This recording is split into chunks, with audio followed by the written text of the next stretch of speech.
what's good thing is, was it done by close today? So we actually made money. Yeah. 34%.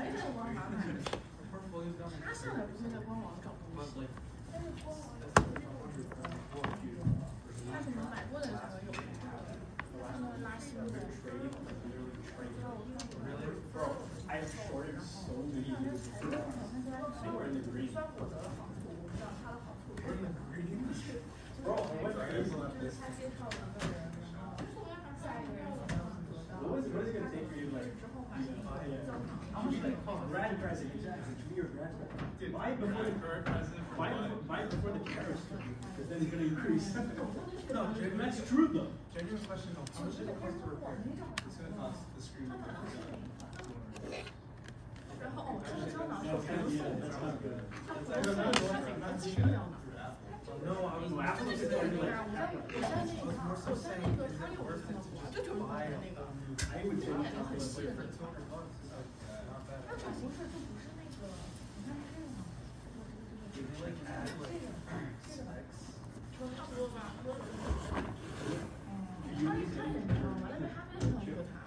No, it's the same laptop. It's very nice. Gotta like cough up $1,000 before it becomes like $2,500 for the MacBook. I don't even want one. Yeah, I mean,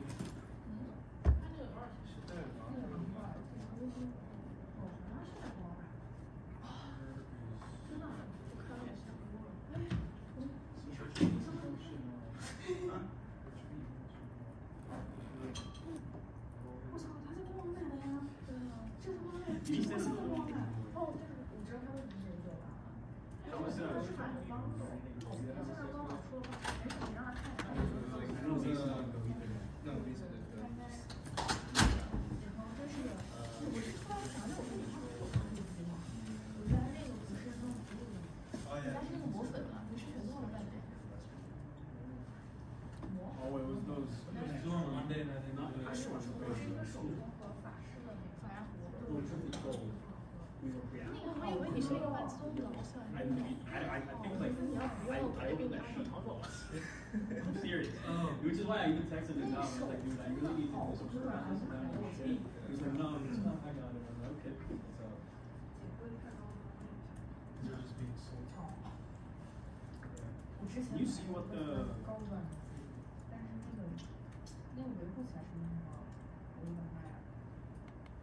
So we have some IBK right now. So, and then the rest are yeah. Oh shit. Kevin was buying shit. So how likely is our portfolio or the entirety of our portfolio? You're sure the puts are done before? Yeah. But we have the snapshots. How sure are we our portfolio is Dude, if that happens, what are we gonna know? You know what? We use this portfolio snapshot. We say, oh yeah, we put in 1/3 of it. Bro. No, they're the MBA teams. how do you know that? Well, yeah, because they did. We're doing better than that. Well, they don't have to have the options. I know we're doing that.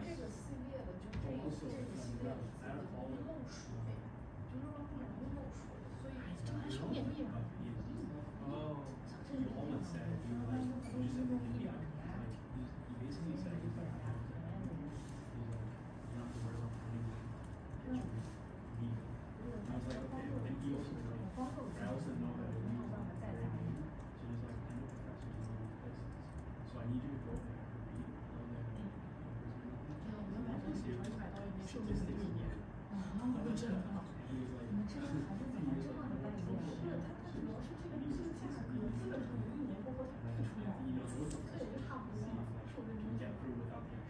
Yeah, you have to carry it.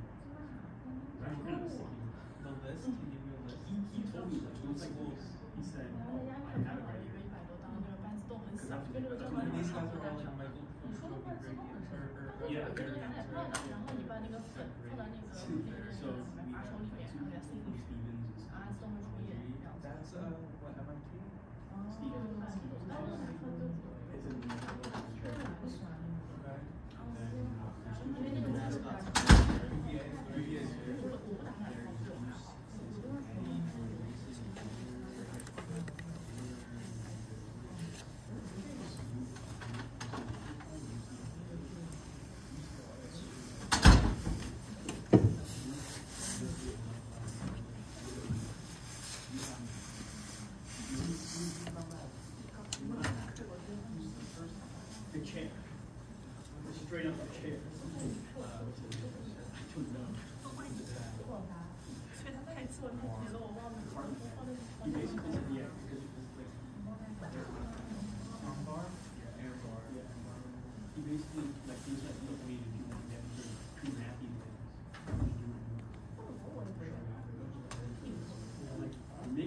It's so easy. No, but apparently it does.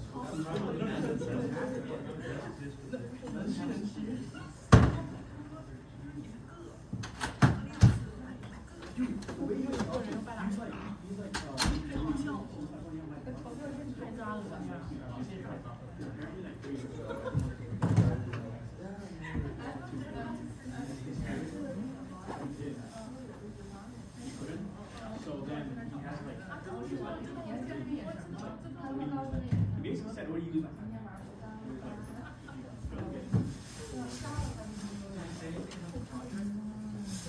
No, because I the other last night. I know what about he's really good. The only reason you need it is you know it's there.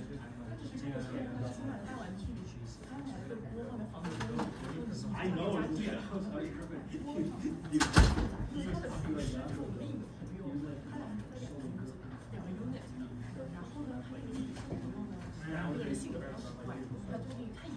no wonder he's still like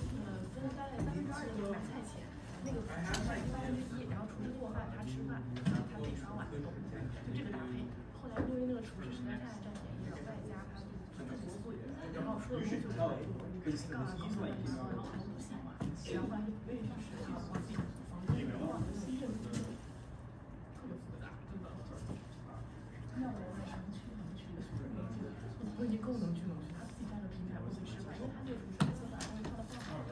I think so, but maybe not now.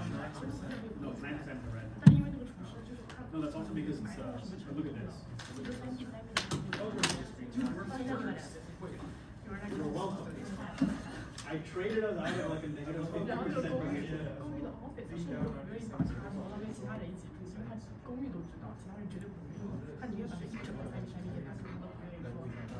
No, so dude, I looked at this stock track, right? We were like, I forgot about yeah, we were below the block, right? And then I'm like, oh shit, I need to trade out of that position. I was like, literally, bro, did you look at we're look at the number of trades. In the span of what, like 5 days? Yes, bro. So what, you were day trading? Pretty much, dude. What else are you gonna do? We're still down. We're going to capstones and day trading. I don't even know why, right? Because I was like, dude, we can't lose. See, if we're like in Northern Bull, that's fine, right? But now, our excess returns, so we've beaten the market. So we're you're welcome. I get you guys. You should have seen, dude. I was literally like, oh, we're so great. Where is well, tomorrow, this is also like, this is like lag. What?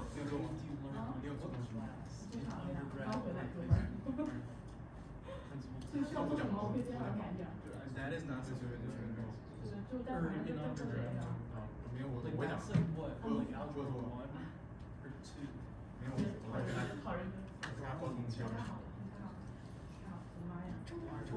Wanna learn physical performance? Dude, I've just been like reading physical. I've just been reading charts for like for the past like 3 weeks. Yeah, I'm gonna start shooting. I have hope. There's have you been using that NYC thing that you? no, because they don't have videos. They just have like all these computers. Traders use. Yeah, but I'm like, oh, now I know. Yeah, it's just. So look at this.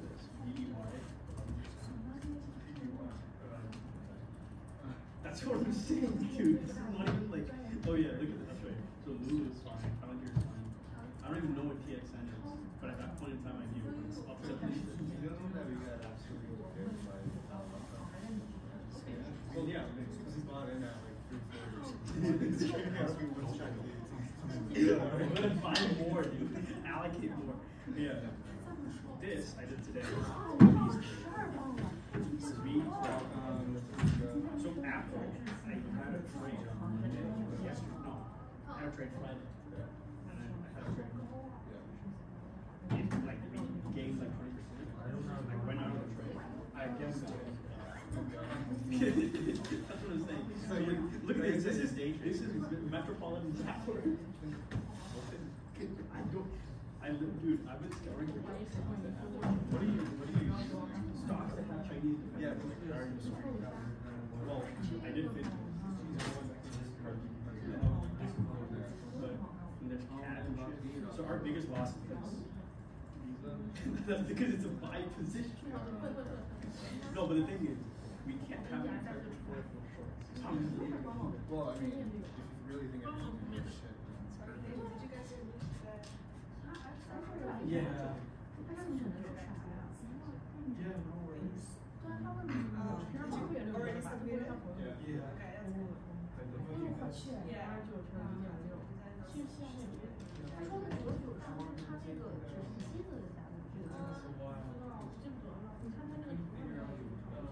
The structure of What is that? I didn't realize that five was Yeah. plots for Q2 took like Look at this. 5 minutes to load. Yes, then class will take a while class to load.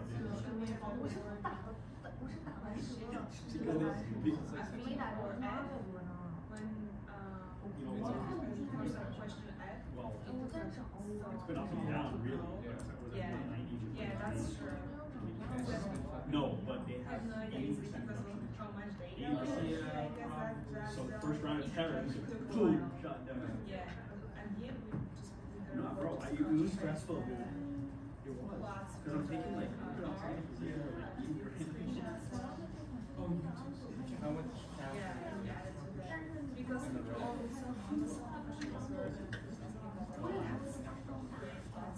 we're like, if we,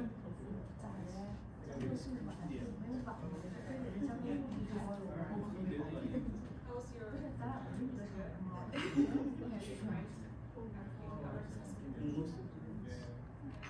where were you when you were home? Today? Yeah, today.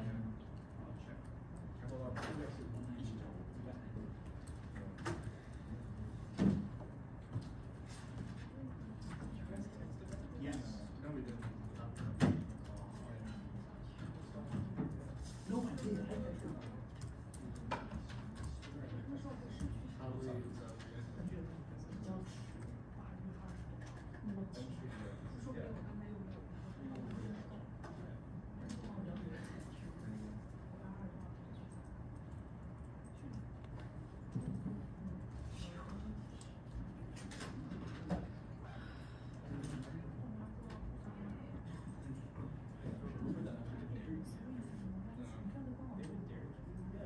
Literally right down the way.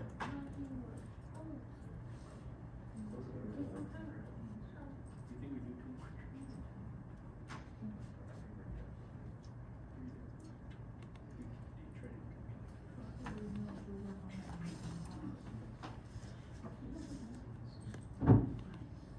And the thing is, I'm not this, you know what our reserve is? Negative 75%.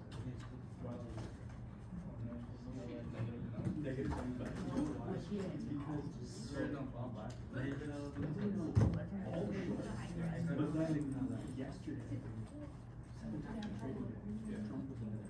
Or they're doing charity. So it's all the stocks. Yeah. Learn how. And actually, look at the shorts. So it's negative 75%. It's like, dude, shit, I fucked up.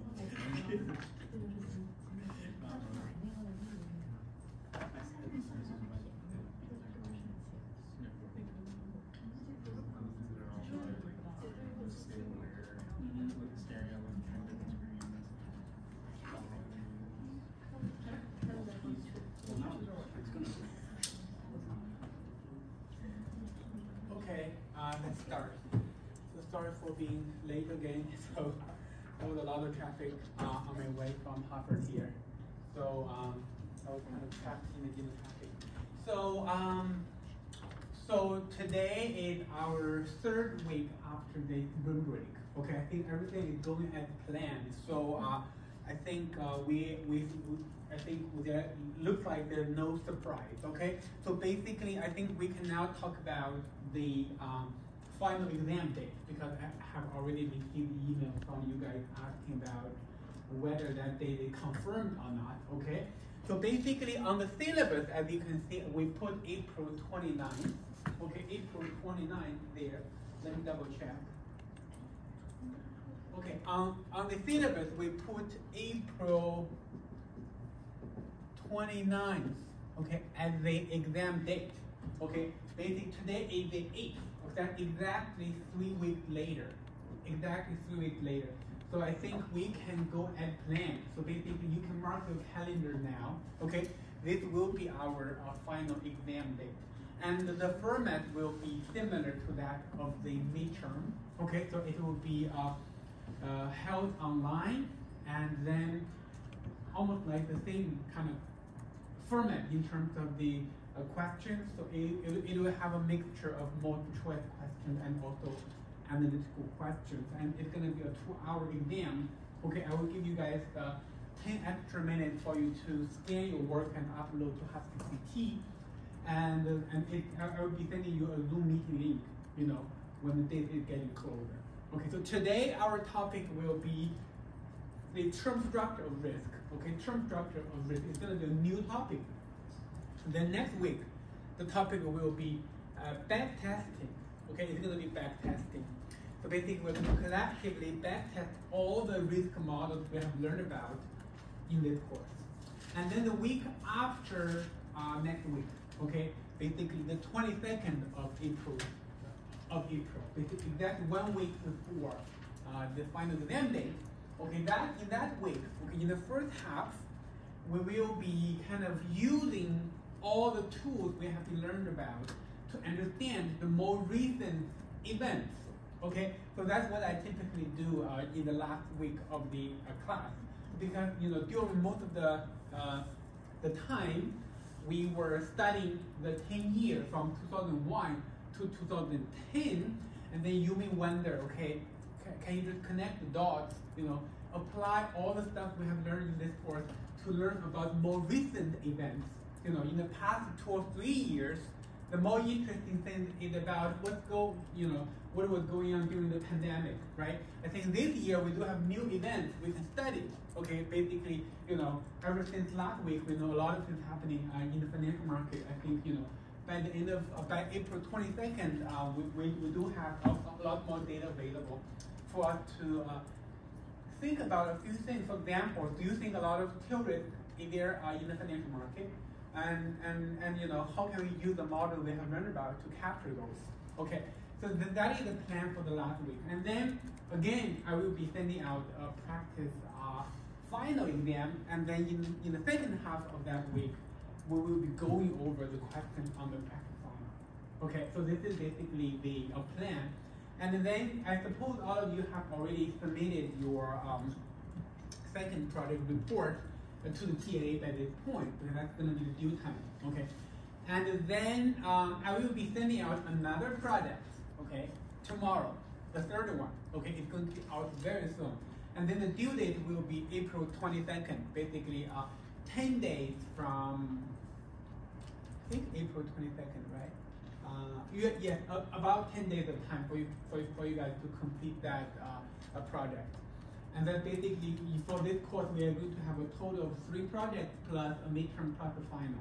Okay, and for your first project and your midterm, the grades have already been posted, okay, on HuskyCT, so you can check that. And if you have questions about the grade, feel free to send me emails. I can help you review where you have lost points. Okay, so that's the plan.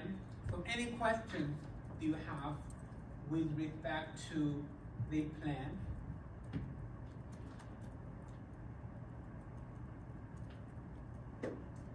Okay, looks like we are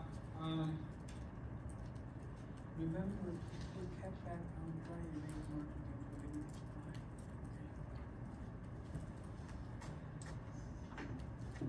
Okay, so let's quickly think about or refresh our memories of what we did last week. Okay, so last week the topic was covariance.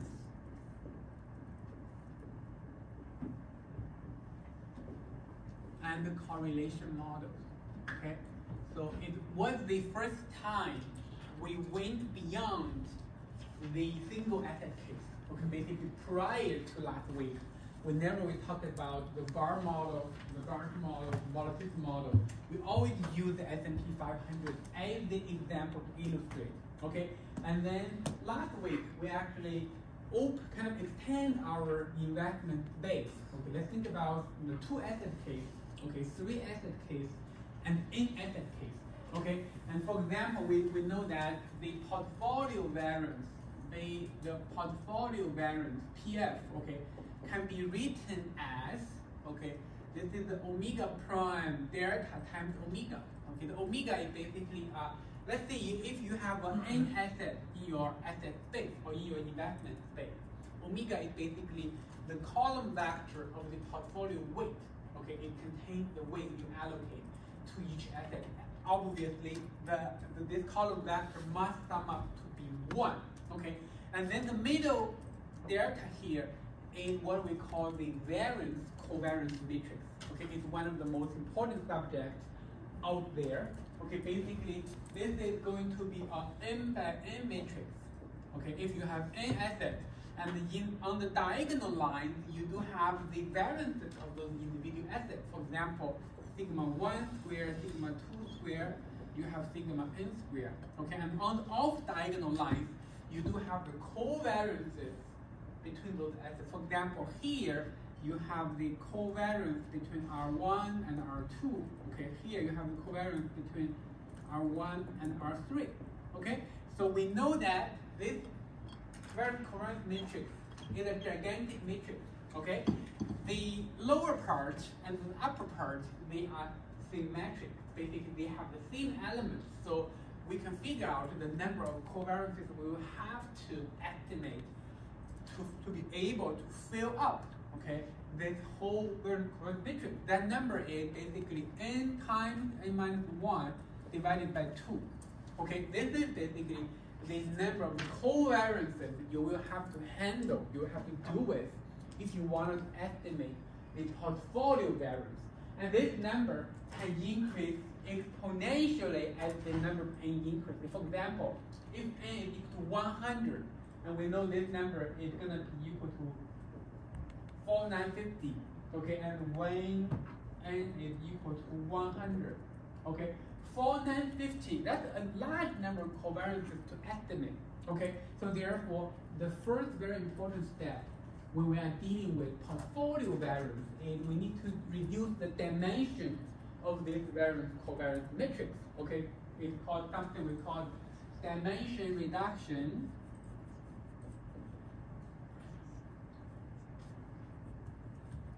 And in the class, we learned about a process called exposure mapping.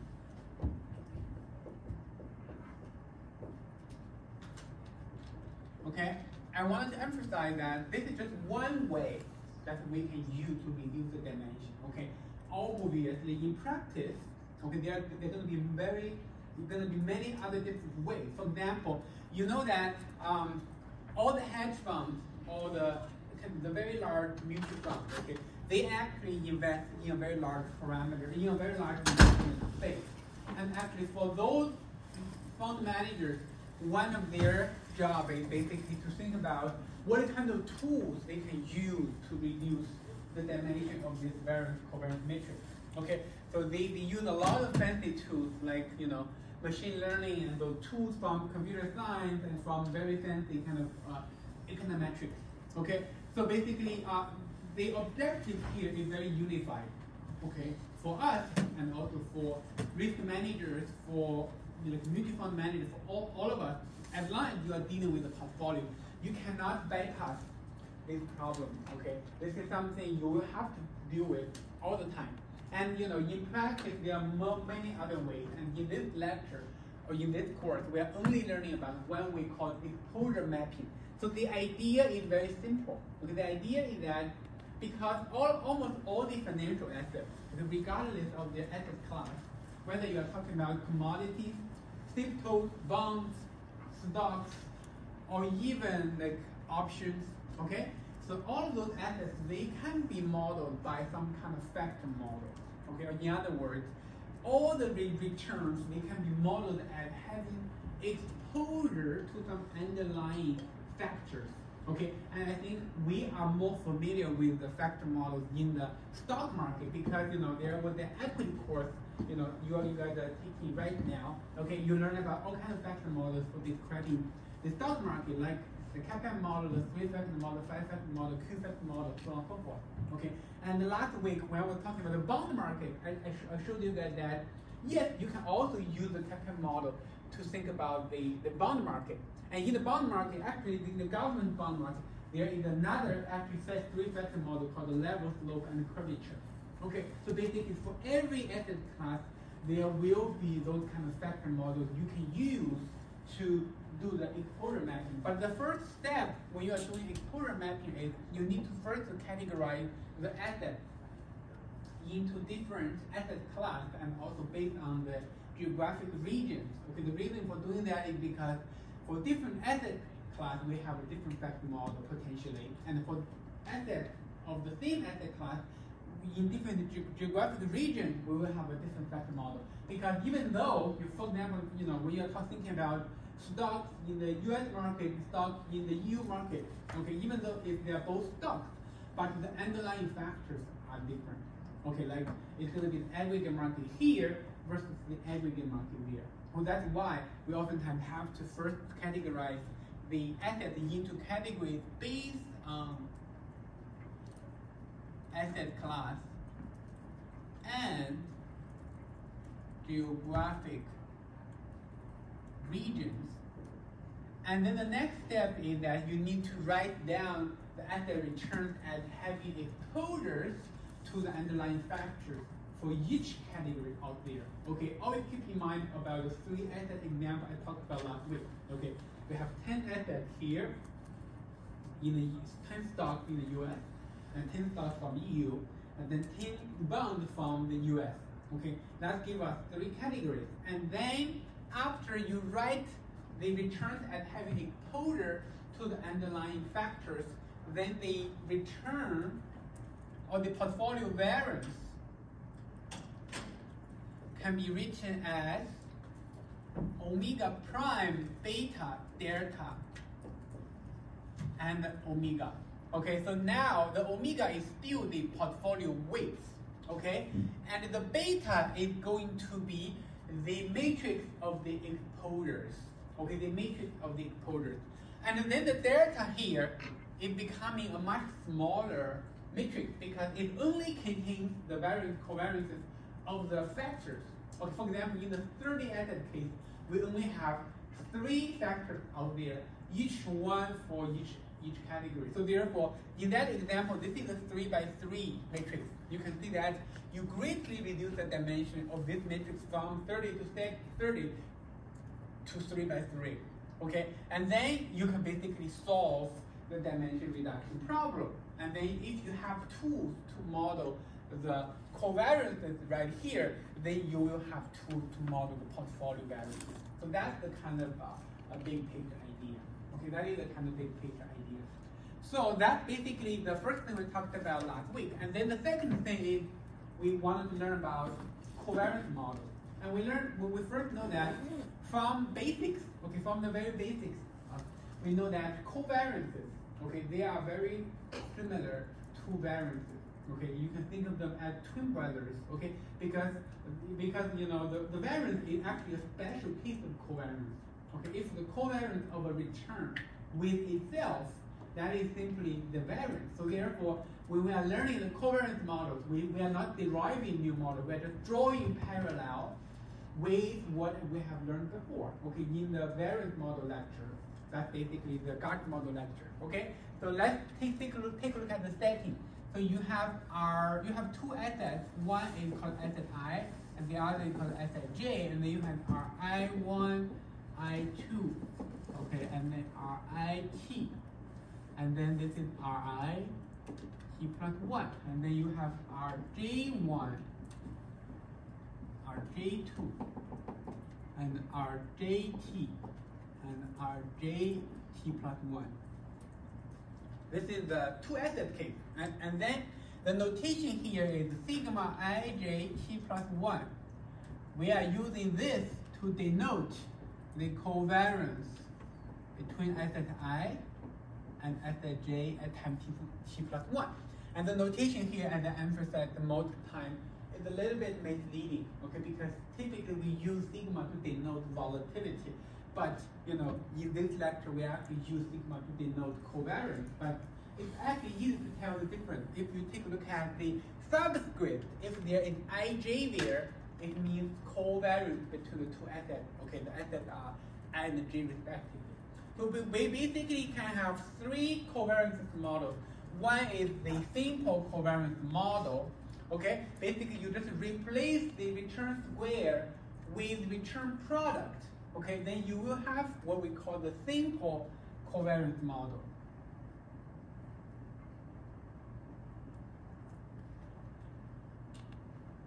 Okay, sigma ij t plus 1 is equal to 1 over m and rit, rjt, okay, plus until rit minus m plus 1, rjt minus m plus 1. Okay, so basically you pick a window with the length equal to m, and then you just take the return product, okay, for all the observations in the window, and then you just take the average. So that will give you the simple covariance model. And the risk matrix version of the model is sigma ij t plus 1 is equal to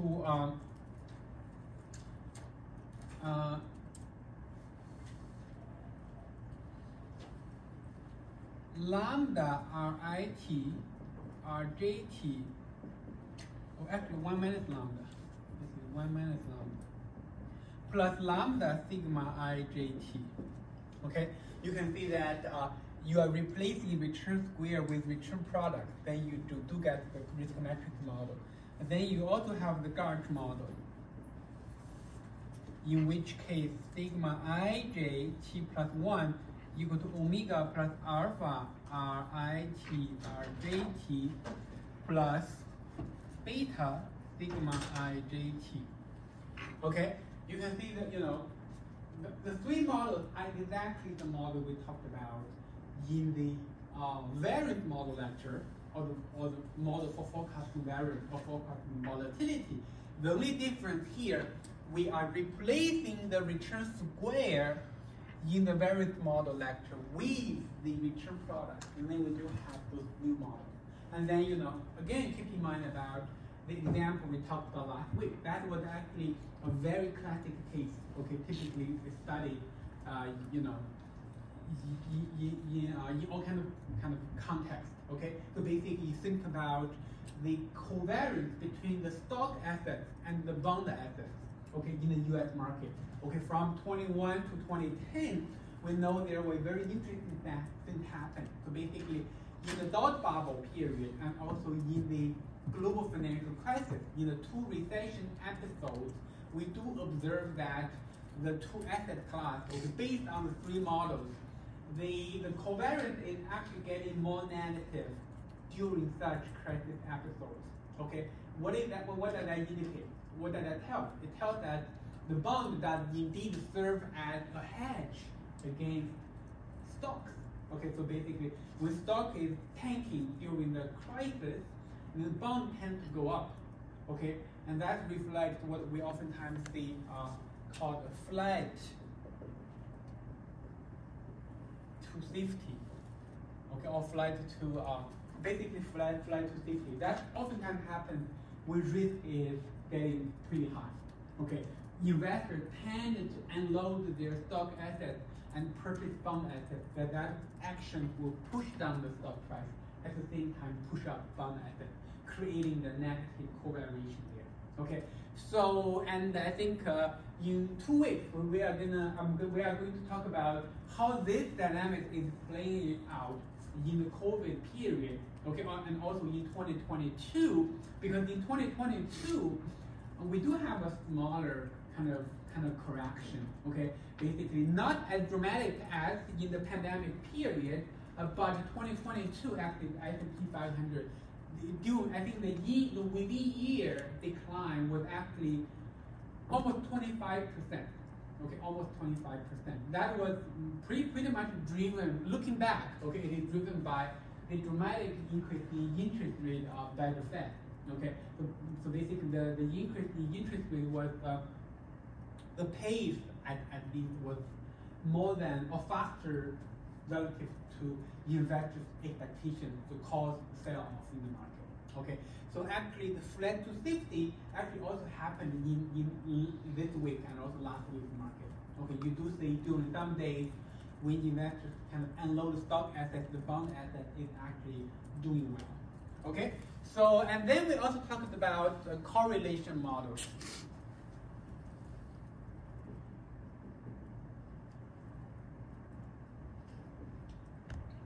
And then the first thing we talked about is that after you standardize, okay, your assets, for example, you have the RIJ T plus 1, denoted or calculated by RI T plus 1, skewed by sigma I T plus 1, and then you also have RJ T plus 1 head can be written as RJ T plus 1 divided by sigma J T plus 1. Okay, and those are called standardized returns, and then we derive that the covariance between RIT plus 1 R head, RJT plus 1 head is actually equal to exactly the correlation between the raw returns. Okay, so the covariance between the standardized return is exactly equal to the correlation between the raw returns. So that will be how we estimate the correlation. So basically, if you replace the standardized returns in those models, you will have the version of the model for estimating correlation. Okay, for example, in the case of the Garch model, the correlation Qij T plus 1 is going to be equal to omega plus alpha RIT head RJT head plus beta, okay, Qijt. Okay, the Qij here is the kind of intermediate quantity which we use to denote correlation. It's not the final version because the Qij here may actually go beyond the regular range we have for the correlation. Okay, the regular range is between -1 and 1. Okay, so therefore, for estimating the correlation, there is always an extra step which we call normalizing. Okay, normalizing. You have to do something like this. Okay, Qij T plus 1 divided by the square root of Qii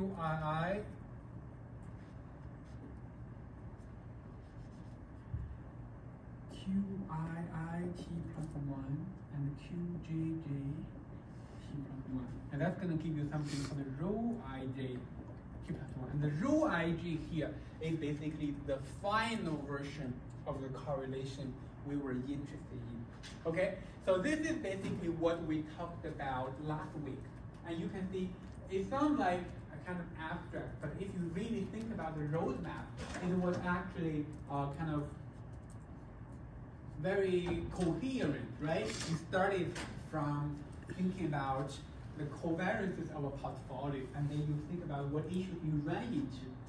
Okay, the first issue you run into is a gigantic variance matrix, and then you think about ways to address that problem going through a process called dimension reduction. And that the first approach we learned about how to address the problem is called exposure matching. And again, this is not the only way. Okay, if in the future when you guys are going to, you know, jobs in the real world, like a mutual fund, like a hedge fund, or the risk management company or insurance company, and they will be doing some kind of dimension reduction as well, but maybe using some other tools. Okay, just keep in mind this is a very common problem. Okay, not only faced by us, faced by everyone. Okay, and then we learned about covariance models and correlation models. Okay, they are basically extension of what we learned before. Okay, so that's basically the topic we covered last week. I hope you guys do understand what basically the major element of it. Okay, and if you have any questions, feel free to ask.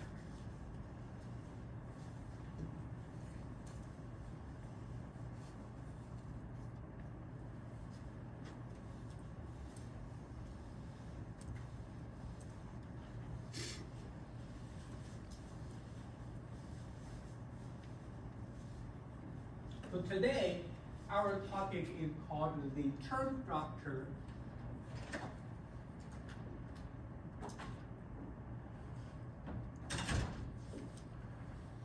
of risk. Okay, term structure of risk. So let me first kind of start from the psyche, okay, of the problem. Okay, in this lecture, we go back again to the, we started from an example of one single asset case. Okay, let's say you have an asset, only one asset. Okay, this is the historical return. 1, 2, and RT. Okay, you have a historical return dynamics. And then previously, okay, so we wanted to estimate the risk associated with T plus 1. Okay, either, we think about the volatility or we think about VAR of the RT plus 1. That's what we have been doing, for a long time in the previous lectures. So today, okay, we are going to go beyond the 1 day horizon. Okay, so we are going to think about what about RT plus 2 and RT plus 3 and until RT plus K. Okay, so this is the K here is basically the horizon. We are looking beyond 1 day. The horizon, we are looking to the future. Okay, so oftentimes our attention is for next day, but what if we want to learn more about the next 1 week? Okay, the next 1 month, the next quarter, and even the next year. Okay, so let me highlight some of the kind of why we are doing this. Okay, so I can tell you that so in the risk, at least in the risk management industry, okay, if you are dealing with daily data, okay, a lot of the times we are interested in the risk measure for the next day, okay, for the next day. But okay, for regulation purposes, especially that the 2008 global financial crisis, okay, that was due to the kind of now we call it a systemic risk. Systemic risk basically meaning the commercial banks and insurance companies. Okay, there was some underlying systemic risk not captured by the kind of regulatory agencies, especially the central bank. Okay, so nowadays they are imposing stronger regulation requirements. Okay, they wanted to know the risk profile, okay, of the assets of everyone under regulation. For example, those commercial banks. Okay, think about JP Morgan Chase, think about the Citibank, okay, think about Bank of America, and a lot of other smaller banks out there. Okay, as long as you can take loans from the bank. For example, Silicon Valley Bank, okay, a very similar to one, in 2023. So all of those commercial banks, they are all under the regulation of the central bank. And also some of the insurance companies as well. Okay, their assets are also subject to kind of regulation. So for regulation purposes, and then those agents, they have to report the risk profile of their assets beyond 1 day. Okay, they may have to report okay, can you give me a VAR measure for your assets, for the next 1 year, or next 1 quarter, or for next 1 month? Okay, so that is the kind of situation when we have to learn about models called term structure of risk. Okay, and oftentimes relate this to weather forecasting. Okay, you know that every day, right? The weather forecasters, they will have to forecast the weather, and we know that every day the forecast can go beyond the next 2 weeks or maybe the next 10 days. And we know very well that for all of us, or for most of us, we are more interested in what's going to happen tomorrow. And we also know that the forecast for tomorrow tend to be more accurate. And the forecast for 10 days from now tend to be less accurate. Okay, because a lot of things can happen between now and 10 days from now, right? But still, the weather forecasts are presented to all of us, okay, for up to 10 days, in case someone is planning, activities or events or travels, for like in a week. Okay, they keep in mind, okay, the forecast for longer horizon tend to be less accurate, but they do serve a purpose. Okay, so in the risk management world, we are mostly interested in the risk measure for the next day, but for all kind of regulation reasons, we do have to estimate risk measure for beyond 1 day. So that's what we call the term structure of risk, and that is the underlying kind of question we want to address in today's lecture. So let me start by defining, okay, so what is term structure of risk? Okay, let's first define, okay, for the horizon, for the next 1 day, and we know the return is basically RT plus 1. Okay, this is for the horizon 1. What if K is equal to 2, or for next 2 days? Okay, for next 2 days, we use a notation like this. Okay, RT plus 1, okay, this T plus 2. This is going to be written as basically the cumulative return for the next 2 days. And exactly because we are using log returns in this context, and we know the cumulative return for the next 2 days are basically the sum of the individual day return. So therefore, the cumulative return for the next 2 days is equal to RT plus 1 plus RT plus 2. Okay? And then, okay, take a look at the horizon 3.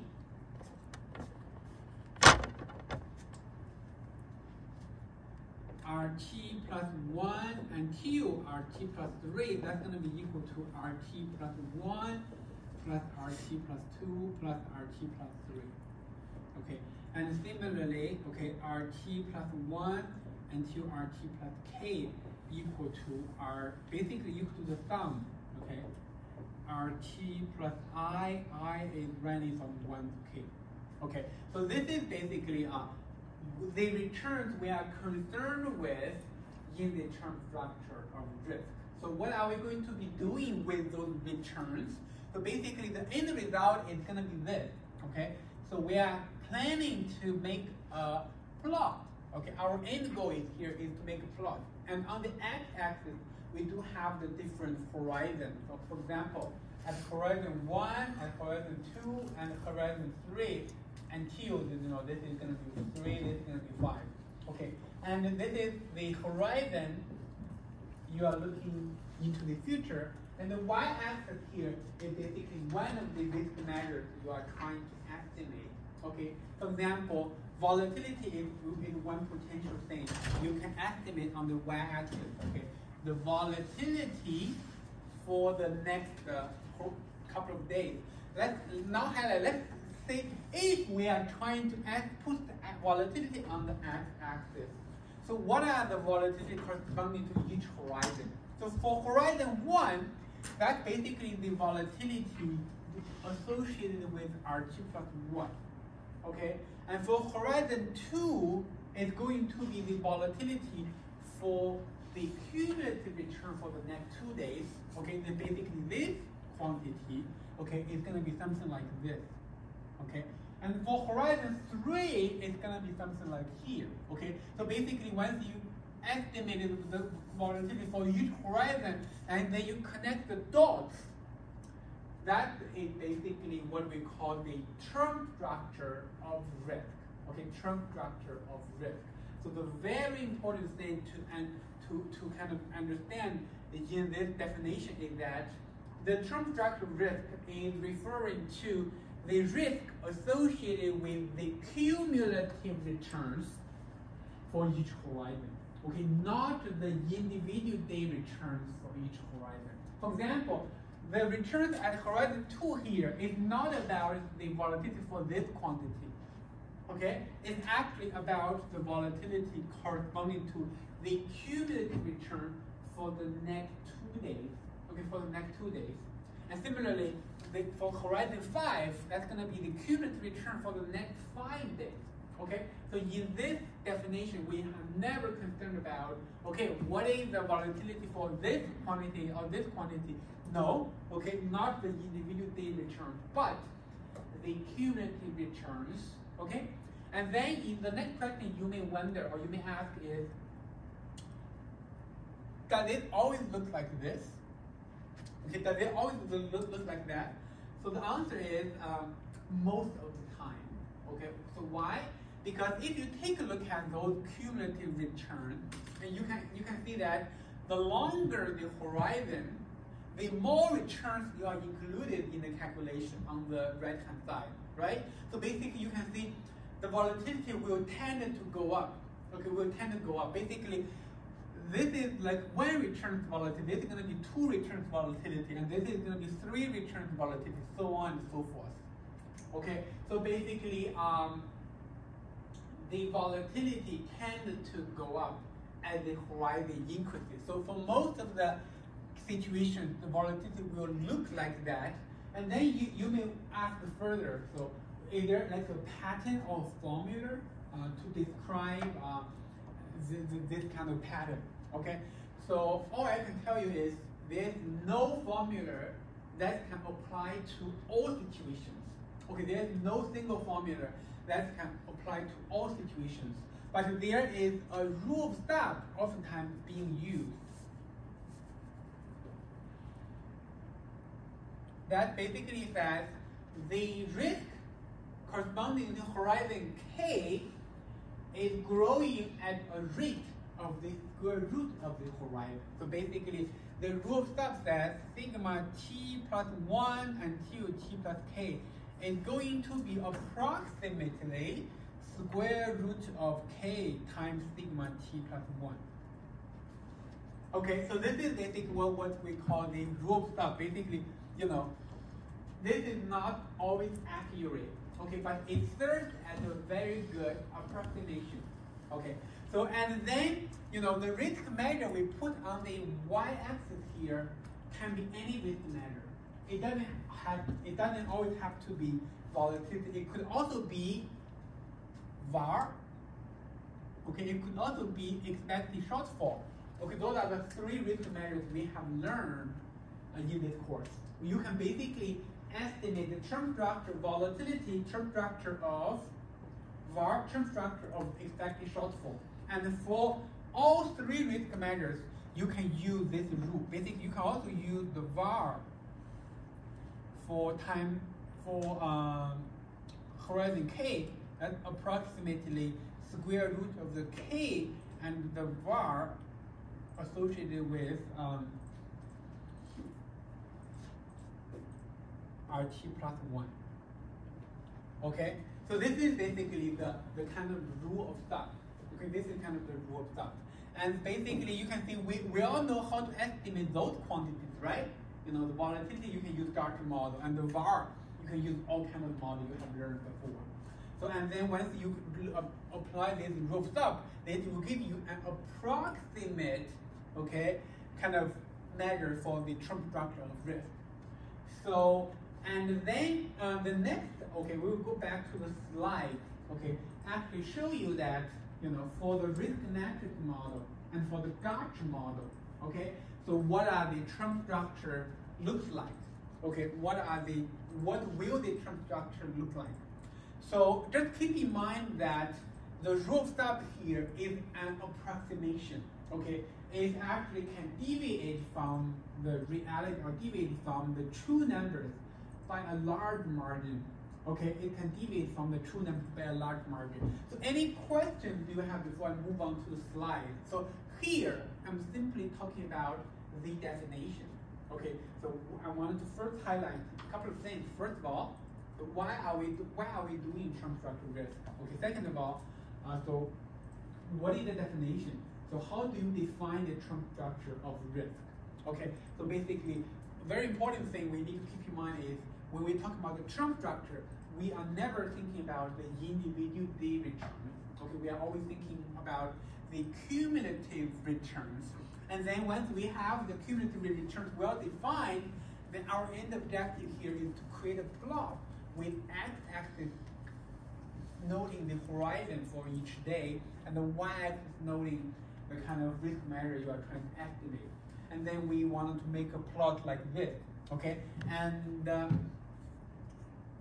without, if you are kind of lazy, okay, if you are running out of time, you want it to be real quick, you can use this kind of rule of thumb, or the kind of give you a good approximation, okay? But I also want to tell you that this approximation can deviate from the true numbers by a lot, okay? Can deviate from the true numbers by a lot. And that's why today we want to learn some tools to help us estimate the more accurate term structure risk. And that tool is going to be called Monte Carlo simulation, okay? Monte Carlo simulation. So that's what we're going to be doing. But before we go into the simulations, so I want to show you, okay, for the risk matrix model and for the Garch model, how the term structure volatility or the term structure VAR look like, okay? So let's go back to the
okay, so this is basically the lecture slide we posted under the lecture 8 folder. Okay, you can find it out there. So, and this is basically the kind of, you can see that this is the kind of the definition. Okay, this is the kind of the definition for the single asset case. And then the third bullet point here tells you that, okay, if you are using risk matrix model, okay, to estimate the term structure risk, okay, if you are using the risk matrix model to estimate the term structure risk, you can actually derive the term structure volatility in a more accurate way. They are actually exactly equal to k times sigma t plus 1 squared, or in other words, if you take the square root of this quantity, you will get the square root of k sigma t plus 1. So basically, this basically tells you that for the risk matrix model, the rule of thumb we just talked about on the whiteboard is actually accurate. Okay, it's not an approximation anymore. It's actually a very accurate representation. Okay, but even for the risk matrix model, okay, if you want to talk about the term structure VAR, this equation does not hold anymore. Okay, this equation does not hold anymore. So therefore, you still have to rely on some kind of tool if you want to be more accurate. Okay, and the next slide will show you the Garch model. And this is the Garch 1.1 model. Okay, Garch 1.1 model. And you can see for the Garch 1.1 model, the theoretical term structure of risk can be derived at this equation here. Okay, we are not going to do the derivation in the class. Okay, it's already derived, and the end result is given to you. It's basically looking like that. Okay, k is the horizon, sigma squared, that is the long-term unconditional variance. Okay, it's written as omega over 1 minus alpha minus beta. Okay, and then plus the sum here, alpha plus beta raised to the power of kt minus 1. and then sigma t plus 1 square minus sigma square. Okay, this is basically the theoretical variance for horizon k in case you are using the Gauge model. In case you are using the Gauge model. And we know that exactly because alpha plus beta is smaller than 1, so therefore the right-hand side here cannot be reduced further. Okay, and if alpha plus beta is exactly equal to 1, then the equation can be greatly simplified. Okay, if alpha plus beta is exactly equal to 1, then this quantity is basically k sigma t plus 1 square minus k sigma square, right? And then canceled out with this, and then you will end up getting k sigma t plus 1 square. But in that situation, the rule of thumb becomes the true version, okay, becomes the true theoretical kind of counterpart for the Gauge model. Unfortunately, it's not the case because alpha plus beta is not equal to 1. So therefore, for the Gauge model, the rule of thumb we just talked about on the whiteboard is only an approximation. Okay, it's only an approximation, and you can see it's highlighted by the not equation here. Okay, so therefore, that's the kind of the motivation for us to study the more fancier tools like the Monte Carlo simulation tools. Okay, Monte Carlo simulation tools, because having basically knowing the rule of thumb for understanding the term structure risk is not enough. Okay, it only gives you a very rough, sometimes inaccurate guide for the term structure risk. If you want to know the more accurate version, you have to learn something else. Okay? So any question before we move on? So in your third project, there will be one question asking you to estimate the term structure risk for the Gauge model and the kinetics model. And in that question, I emphasize the theoretical counterpart multiple times. And by theoretical counterpart, I'm basically meaning the quantity given by this. Okay, given by this. So basically, for answering that question, you need to go to the slide to find out what is the theoretical counterpart. Okay, what is the theoretical counterpart? Okay, so now let's go back to the whiteboard.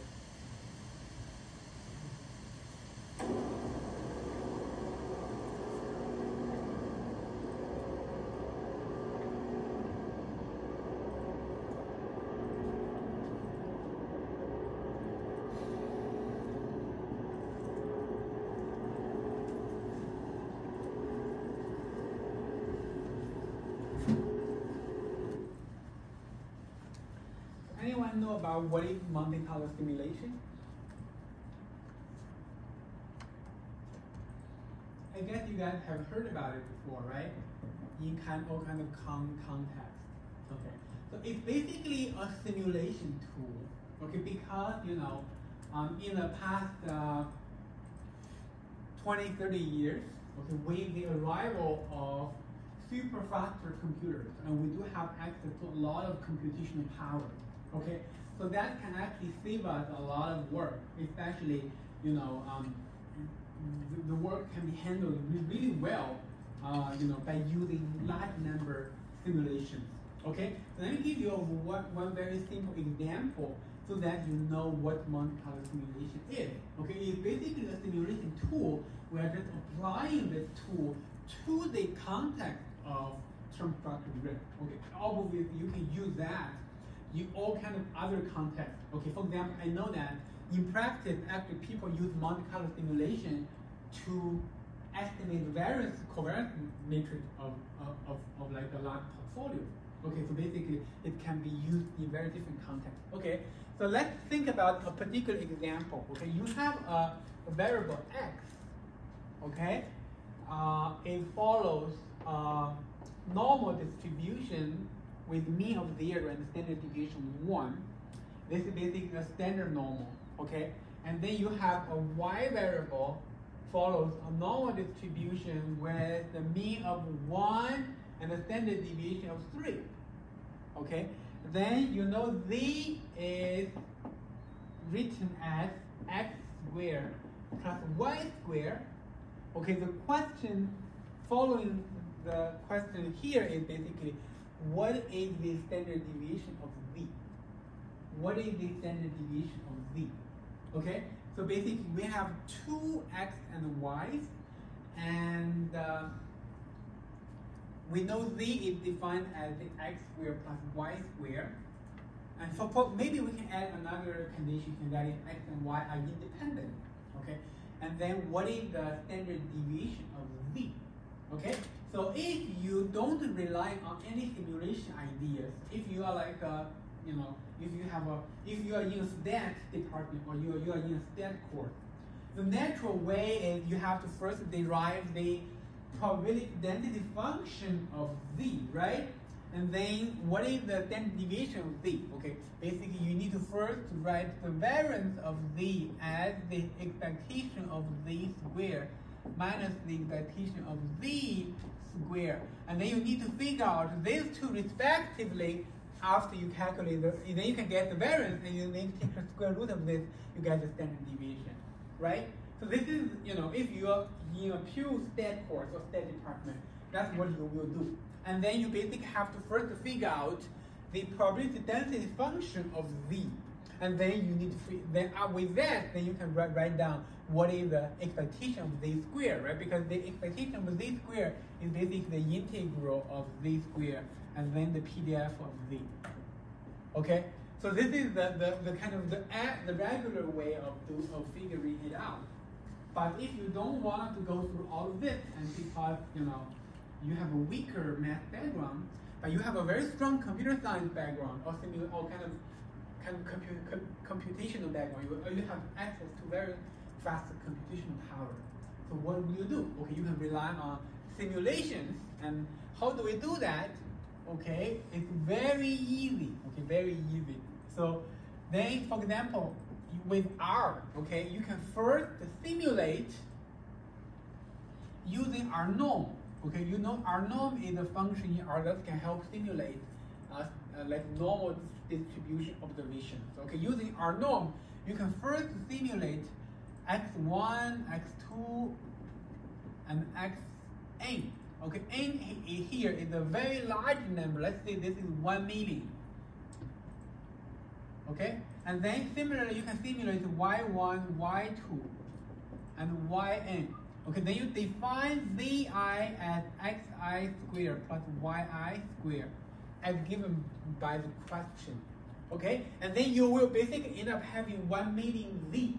The 1 million z here are basically the potential observations of z. Then you can just calculate the standard deviation of z. Okay, standard deviation of z. By using this 1 million observations to calculate the standard deviation. That will basically be the volatility of this. Okay? And this is basically the simulation idea to figuring out something that you are interested in. And this approach can get more and more accurate as long as the n there is getting larger and larger. Because we all know that in probability theory, there is a law of large numbers. Okay, so basically for any quantity you want to estimate, the larger the number, the more accurate the quantity can be estimated. Okay, so therefore, as long as you estimate you use 1 million observation here, then the standard deviation of the z or the volatility of the z can be actually very accurately estimated. Okay, can be very accurately estimated. So actually, we have already been using this Monte Carlo simulation idea, multiple times in the past. Okay, for example, in your second project, okay, I was asking you to learn more about the student T distribution. So I was basically asking you to simulate a lot of observations of the student T, and then you can make a quick plot. You can tell, for different levels of the degree of freedom, how the departure from the normality is behaving, okay, with different levels of degree of freedom. And for example, in the first project, the last question, okay, I was asking whether that time series following is an AR1 model or not. Okay, in that case, you are also using simulations to do it. Okay, so basically, simulation is a very handy tool to to address a lot of questions in the real world. And this is all of this, as long as simulation is involved, we oftentimes call that Monte Carlo simulation. Okay, and maybe 20 years ago, doing this is going to take a long time, like 1 million observations. That's probably going to take a lot of computer memories, right? But nowadays, we all know that the problem is getting easier and easier because we have faster computers. Okay, we also have access to large computer memory and also large computer kind of hard drives. Okay, so basically all of this makes Monte Carlo simulation, a lot easier.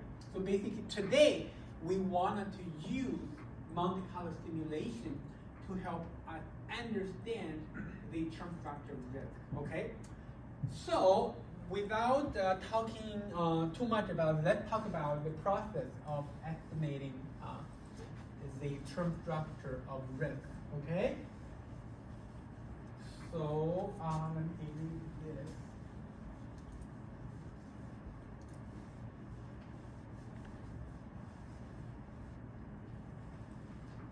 Okay, you can see I still keep the setting here. Okay, I'm still keeping the setting right here. So basically, this is the setting we begin with to conduct Monte Carlo simulations.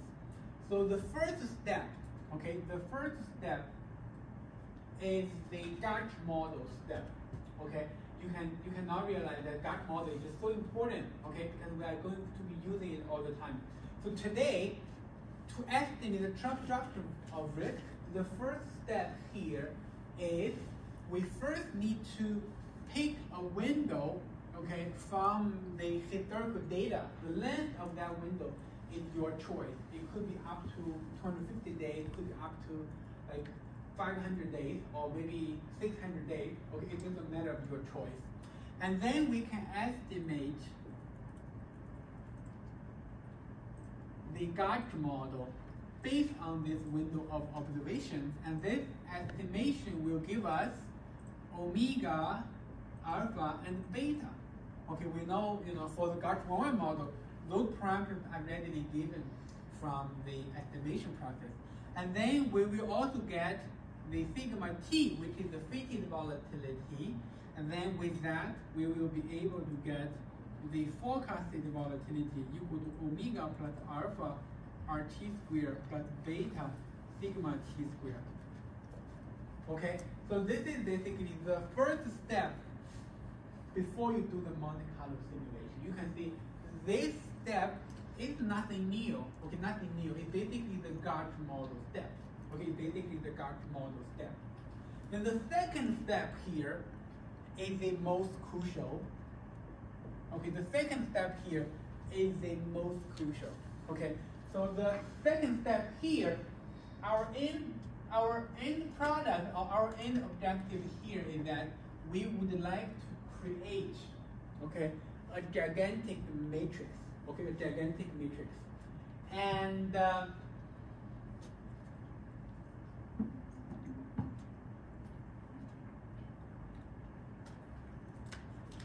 okay, this matrix is going to have a dimension of n times k. Okay, what is n? N is basically the number of Monte Carlo simulations. For example, you can take n to be 1 million. Okay, n must be large because for Monte Carlo simulations, the larger the number of simulations, the more accurate the estimate will be, regardless of what you're trying to estimate. Okay, and the k here is basically the horizon you're looking into the future. So let's say in this particular example, let's say k is equal to 500. Basically, we're estimating the term structure for up to 2 years. Okay, up to 2 years. So then you realize that this matrix, okay, is going to be a very thin matrix. Okay, has a lot of number of rows, but only a small number of columns. And every row here represents a potential path of the realized return into the future. So basically, every row here will have RT plus 1, RT plus 2, and RT plus K Okay, every row is basically RT plus 1, RT plus 2, and RT plus K. In other words, although in terms of notation, they all look like the same, but in terms of the numbers you put into this matrix, they are not the same, because every row will be depend on a simulation. So therefore, every realization will be different. Okay, every row here represents a potential path of the individual days. Okay, up to horizon K. Then the next question is, how do we get those returns? How do we get those individual day returns? Okay, we are going to apply the generic model of SS returns as well as the Gartner model recursively, okay, recursively, so that we are able to have every row being simulated. Okay, so the first step is that we will need to first simulate a bunch of shocks. Okay, and for example, for the first row, we can use our norm. Okay, to simulate. Okay, our norm will give us at least a k number of shocks. So let's say this is zt plus 1, zt plus 2, and zt plus k. Okay, they are all from the simulation of a normal distribution or the standard normal distribution by using our norm command. Okay, you can do that in one batch. Okay, you have everything. And then the next thing is, okay, with the shocks, okay, with the Gartner model estimation, we are able to write down RT plus 1. Okay, so RT plus 1 is going to be equal to sigma t plus 1 times zt plus 1. Okay, where is sigma t plus 1 is estimated right for you, right here. And what is zt plus 1? It's basically the first simulated shock. Okay, and with RT plus 1, you can write down sigma t plus 2 because according to the Gartner model, sigma t plus 2 squared equals to omega alpha RT plus 1 squared plus beta sigma t plus 1 squared. Okay, omega, alpha, and beta is all given to you there. RT plus 1 is from the previous row, from the previous line, and sigma t plus 1 is from there. And then you can get the sigma t plus 2, okay, squared. And if you take the square root of this, you will get sigma t plus 2. And then you can write down the RT plus 2. It's going to be equal to sigma t plus 2 times zt plus 2. This is basically the generic model of SS returns for day t plus 2. And where is sigma t plus 2 is from the previous line, and zt plus 2 is what you just simulated right there. Okay, and with RT plus 2, you can write sigma t plus 3 squared equal to omega plus alpha RT plus 2 squared plus beta sigma t plus 2 squared. Okay, again, alpha, omega, beta, they are from there. RT plus 2 is from here. Sigma t plus 2 is from here. Okay, you can do this recursively, okay, recursively until you get RT plus K is going to be equal to sigma t plus K times zt plus K. Okay, so our simulation, the simulation we are doing here, the objective is that we are able to fill up the first row. Okay, we are able to fill up the first row here.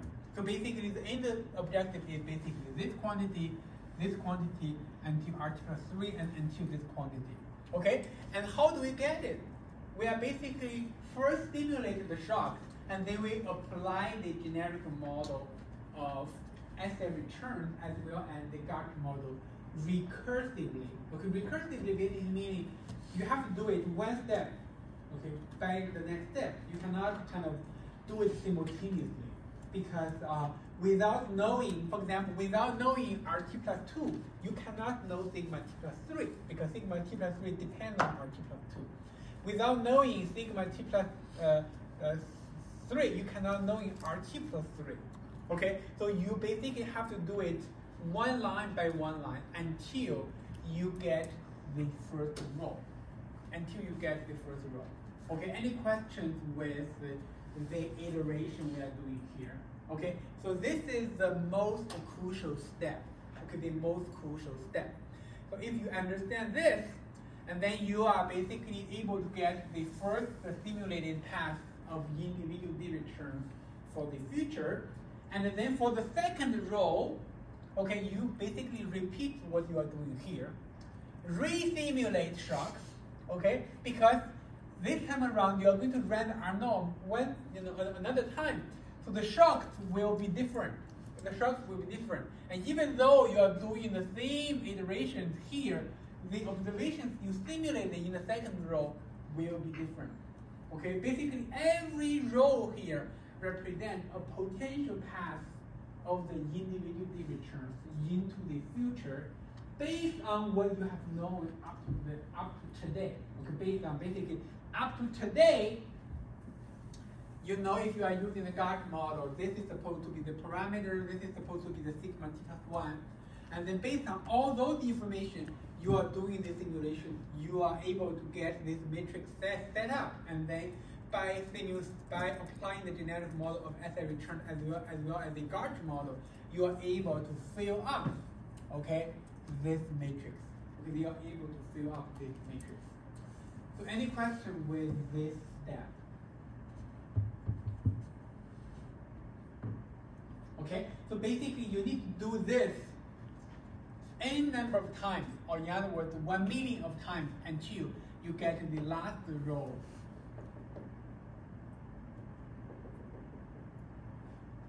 Filled up, okay?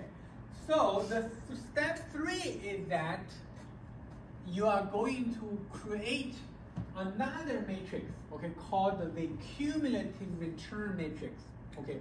Where are we doing the cumulative return matrix? Because the term structure risk is defined over cumulative returns instead of the individual D returns there. So therefore, you have to convert the matrix out there to be another matrix, and this is also a gigantic matrix with the same size as the matrix there, but the elements in it are going to be different. For example, the first column, this is going to be RT plus 1. But the second column is going to be RT plus 1 plus RT plus 2.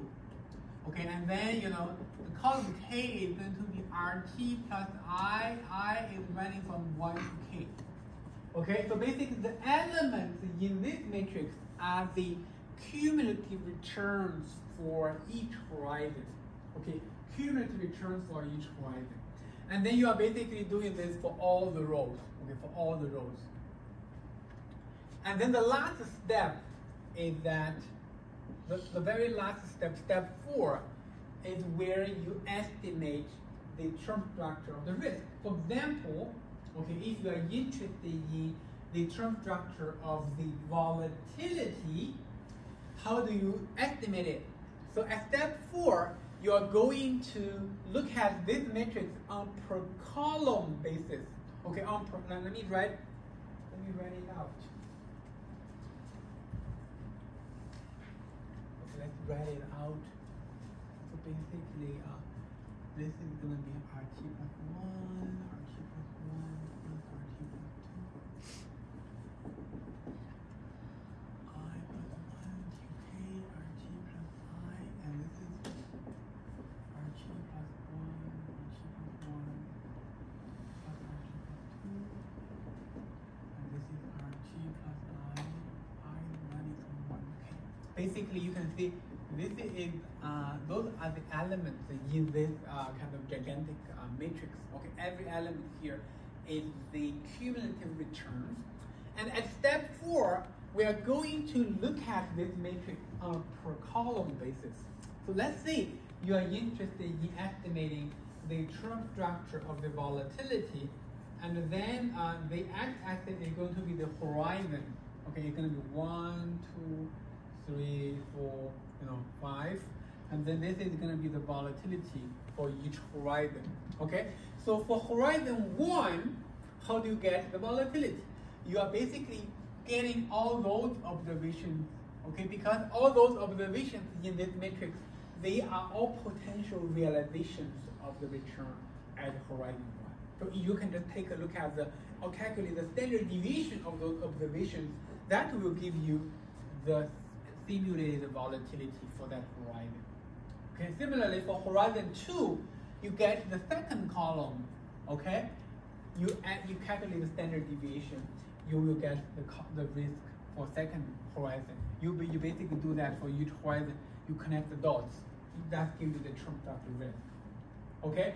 You can actually use, based on the matrix at step 3, you can also estimate the term structure of the vars. For example, for horizon 1, the var is basically, you take a look at, you grab this column of data, you make a histogram. Okay, you make a histogram and you find out the 1% quantiles or the 5% quantile from this graph. You put a negative sign, that's gonna be the var corresponding to each horizon. Okay, and then you just connect the dots. That will be the term structure of the vars. And for expected shortfall, is very similar. So basically, you need to find out for each horizon, for example, for those observations, which are smaller than the negative var. And for those observations, you take a look at the average, then you put a negative sign in front of that average. That's going to be the expected shortfall. Okay? So basically, you can see that the methodology we are talking about here, okay, is very generic. Okay? It can be applied in situations that you wanted to estimate the term structure volatility, term structure var, term structure expected shortfall. Okay? The crucial step thing here is that you need to get this gigantic return matrix. Once you have this, anything you can estimate related to the term structure of risk. Okay. So any questions with this step? Any questions with this step?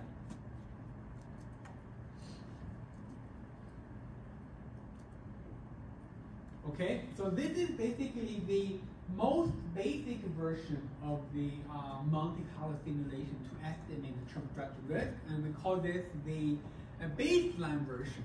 We call this the baseline version. And let's take a break here, and after the break, I will show you guys how to implement the ideas in codes. Okay, and then we will think about some other more fancier versions of the Monte Carlo simulation based on this kind of example.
Well, yeah, of course. I mean, like, look, the thing is, you're going to be inflated with my work. Yeah. So, I'm not, though.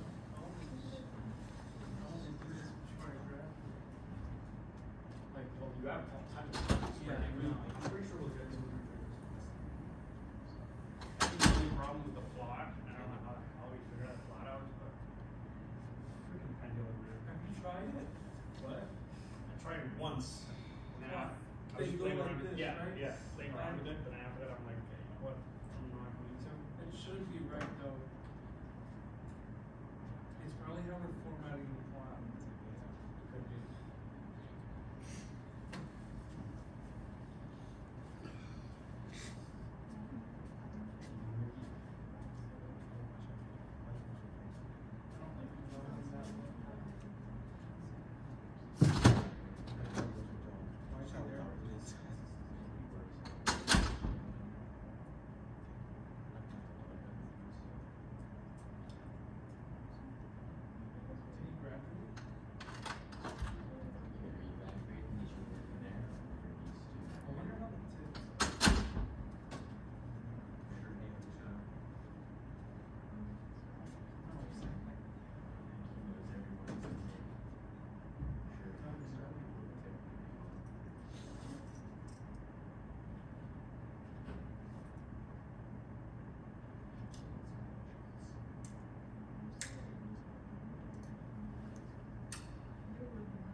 超好玩，就是看着自己被锤爆，然后被那种。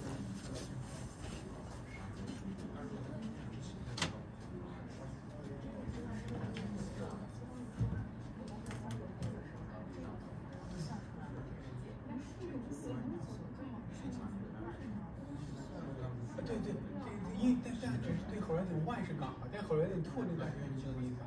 那这个这个只你比如你玩你就看你就 standard deviation 呀。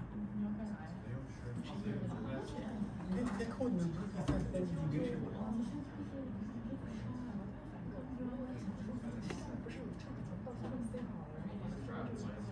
这个相当于 Horizon 2的 volatility 嘛，你用，因为你这些呢，相当于所有都是对 Horizon 2它的return 的这些potential realization， 对不对？那么你想算 mean 也可以，算 standard deviation 也可以，算玩也可以，都可以，只要有了这个 whatever you want to calculate。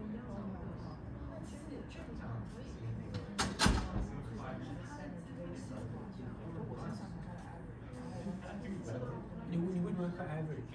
就是如果我想要求这个 standard deviation， 这有 standard deviation 就好了。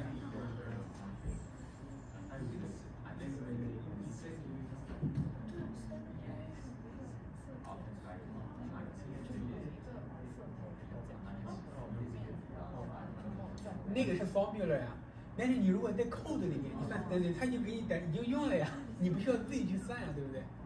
就我们不会手算这样。你当然不会了，那玩意你用那个你用那个 SD 干嘛呢？对不对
？You've been together.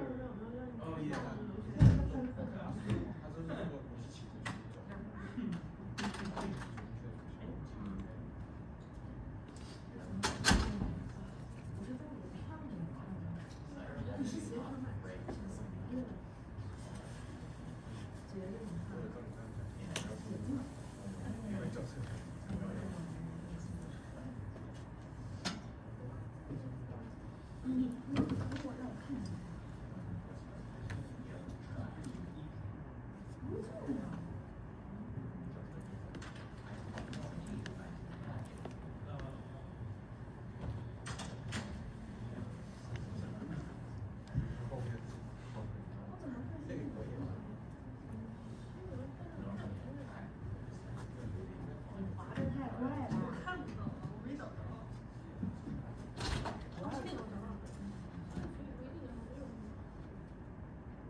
了8个小时，你8个小时之内你赶到了就完了吗？这谁管你8个小时呢？我的意思是说，你不是他如果他就相当于你飞机落在北京之后，他不应该直接就中转去了那就相当于你不用下班机，就是你在哪？你在韩国中转，然后你出去了？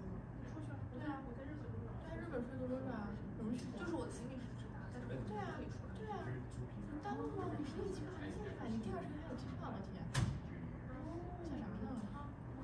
境外都能出，今天不能。那你说的这个道理，那我应该说可以送麻烦。麻烦？啊，再干一次行。不好意思。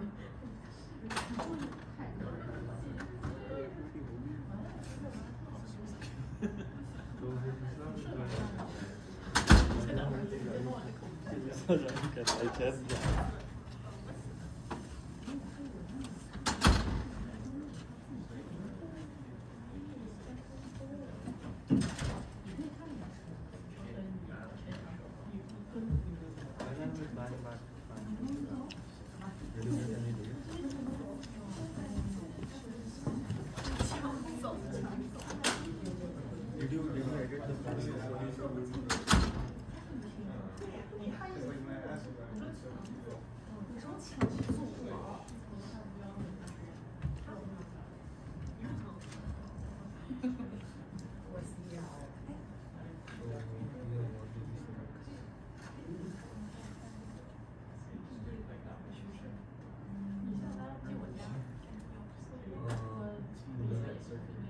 Registration form, my account section.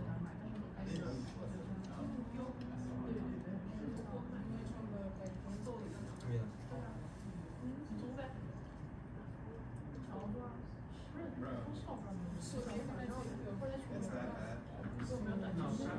So full conference, that's it. Or should I select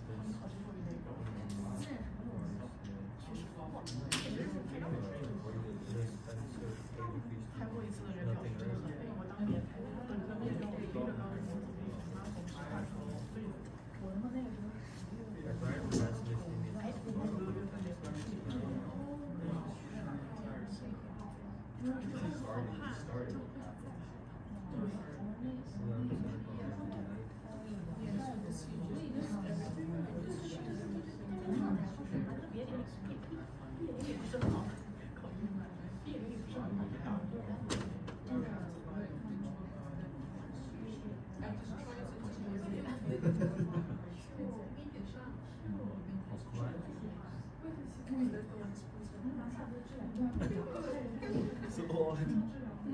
So is it a compulsion for us to choose those events?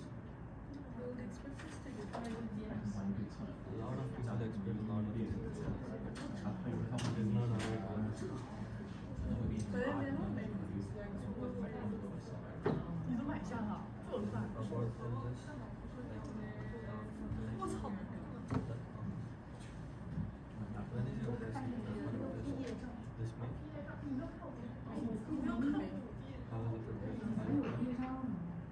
So you did with all the how is it? How is the mock school?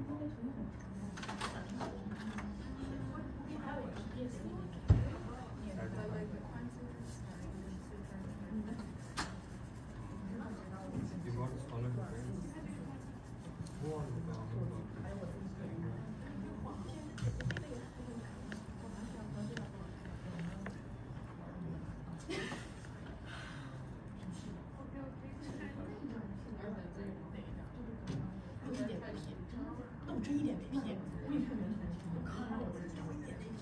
This was fucking scam, man. He made it to a 12 o'clock.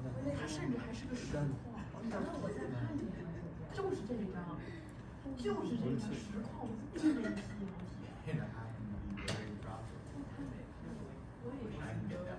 听着我要看的实况，非让我们这个没了的钱，真的。我听你说的，借不起，明天明天不写。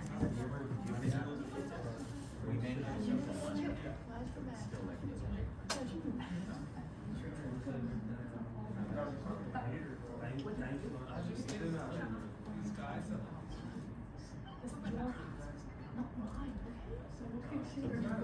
不是要干嘛？不是我办那个我办那个手机卡上，第二对。我跟你顺着行不？我跟你顺着，我就接你。我去超市，你去办那个。你去穿买。我去办超市。拼错大大字。我要买那个食品材料。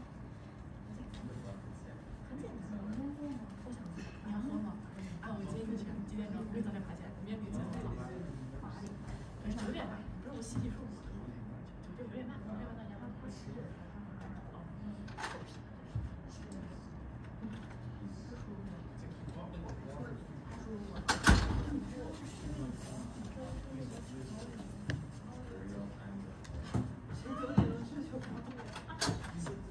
9点半去，然后我想去购物。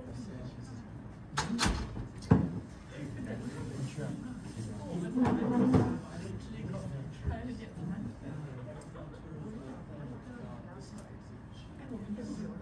And like, there's no reasoning behind it. It's like, oh no, that's what they also said. Like, you're so late.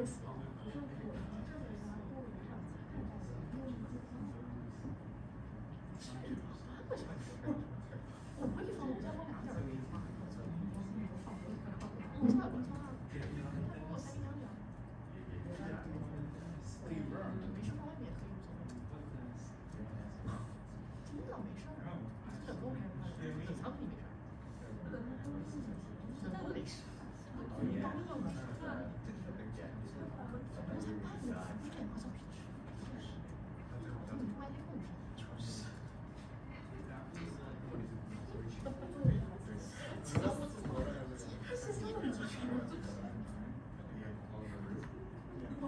我给你过一下。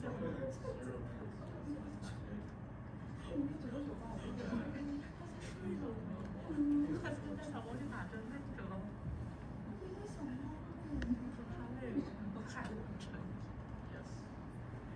我跟你说了，今天医生都不敢置信，说反正小猫2万多是长了15号以后，然后医生回来又把小猫拎出去又称了一遍，他说怎么会有小猫12磅？它这个品种应该是12磅。它这个吃太多了。他后来医生说它非常非常长，说这个猫特别长，看着没有多胖，看着没有多胖，但反正又特别重。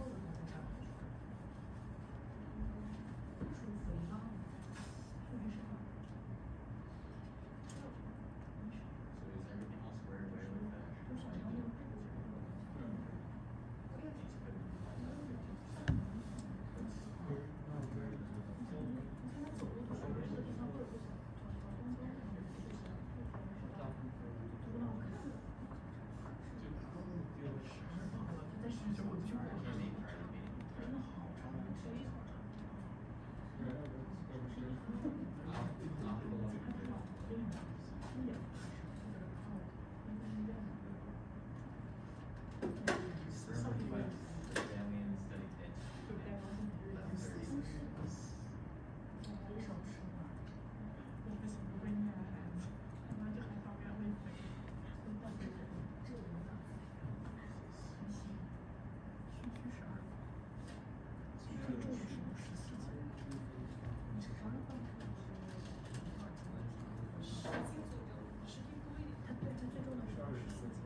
Okay, now let's get back and keep talking about Monte Carlo simulation to simulate the term structure of the risk. Okay, so I think students may be confused about what we are doing in the very last step here. Okay, let me emphasize once again.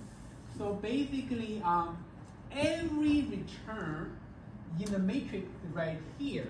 Okay, this is a gigantic matrix. Okay, the number of rows is equal to the Monte Carlo, is equal to the number of Monte Carlo simulations, and the number of the column is equal to the horizon you're looking into the future, and basically every column here represents all the potential realizations of the return for that particular horizon. Okay, for example, the first column of the return here corresponding to all the potential realization for RT+1.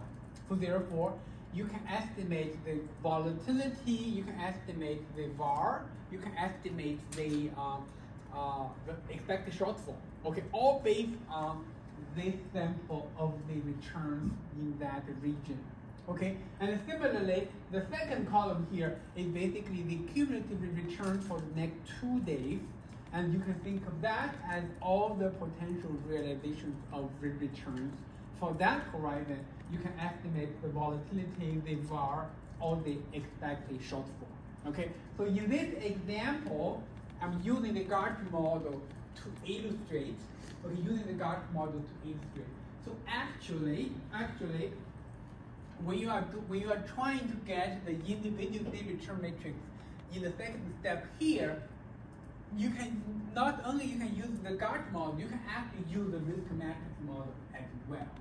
Okay, so basically you can just, when you are using the model, you can just replace the Gartner model here with the risk matrix model. That's basically going to be the term structure of the risk you can estimate based on the risk matrix model. Okay, the reason why we are not doing risk matrix model here is because for the risk matrix model, the term structure of the volatility is already, we already have a very, accurate theoretical formula. So therefore, we don't use the we are not using the risk matrix model for just that reason.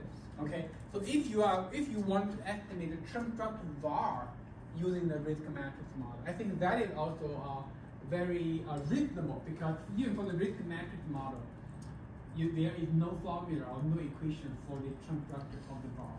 Okay, so you can basically use this approach as well. Okay, use this approach as well. So right now, okay, next we are going to delve into the coding. Okay, because this is a Monte Carlo simulation. You can imagine that we are going to do a lot of coding, and because we are going to be dealing with the gigantic matrix, okay, so therefore actually a lot of for loops is going to be involved, okay, and potentially a double loop. Okay, so up to this point, whenever we talk about for loop, we are mainly talking about like a single loop. Okay, so we are going to be using a double loop when we're implementing the idea here. So I'm going to get back to the code. So make sure you understand what we are doing here. Okay, so let's get back to the code.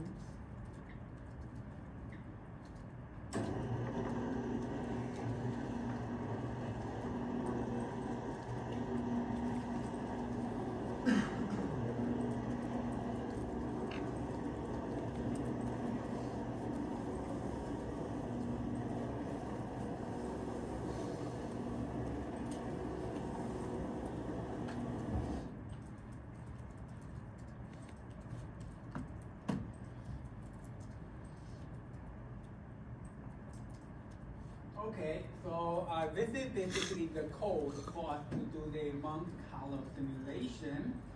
As you can see,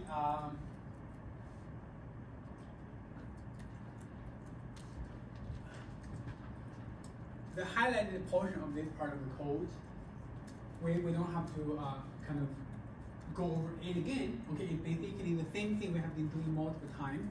We are using the S&P 500 return for that 10-year period, and you can see when I'm doing the kind of Gartner estimation, I'm using the first 2 years of data. Okay, And then I can estimate the omega, alpha, and beta, and this is the phase velocity, this is the sigma t plus 1. Okay, and forget about this portion. Okay, I will explain this later. Why am I doing it here? So we are not going to run these two lines. Just keep in mind about that. Okay, so this is basically the step 1. Okay, this is basically the step 1. Let's run it.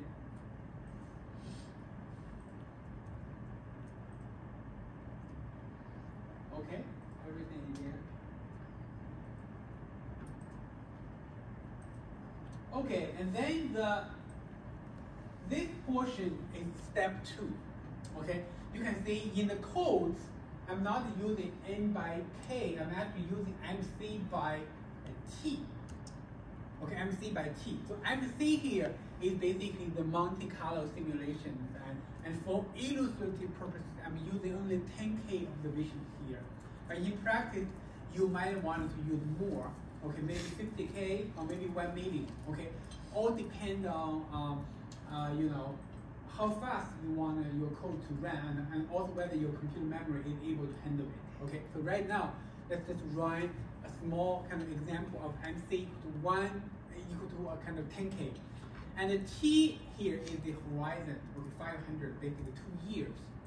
And then you can see, as always, I like to create a matrix to see the information I want to simulate. So because, in step 2, okay, in step 2, for every row, we will have to simulate a bunch of shock matrix, the Z matrix, okay? So basically, I wanted to prepare all the shocks ready so that I don't have to simulate, for each row, okay?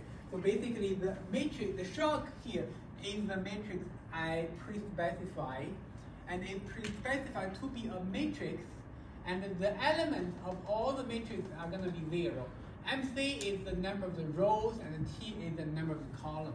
Okay, let me quickly show you how do you use this matrix function. For example, if you do this matrix 0 as 2, 3, okay, it's going to help you create a matrix with all the elements being 0, and 2 is the number of rows, 3 is the number of columns. Okay, you can actually do something like this. 1 until 6. Okay, you can put this vector into the matrix. It's gonna arrange the matrix in a per column basis. So basically, the matrix function is gonna be useful in our context. Okay. So, and then once I have the matrix ready, next you can see that I'm going to be simulating the shocks using the R norm, or using R norm. So basically, there are multiple ways you can do it. Okay, there are multiple ways you can do it. Okay, so actually, what I'm doing here is I'm actually feeding up or creating this shock matrix on a per column basis. Okay, so T is 500. Basically, for every column, I'm going to simulate MC number of the shocks. Okay, and then I'm going to simulate 500 times so that I will have the matrix ready. So alternatively, you can actually fill up this matrix per row. You simulate 500 shocks, and then you simulate MC number of times. Okay, so which way do you prefer? The second way is going to take a lot longer. The second way, right? That's exactly the reason why I'm not going with that way. Okay, so basically, when you are doing the kind of larger computing kind of exercise, you actually have to keep in mind about the efficiency of the code. So you wanted to actually make sure your codes can run more efficiently and faster.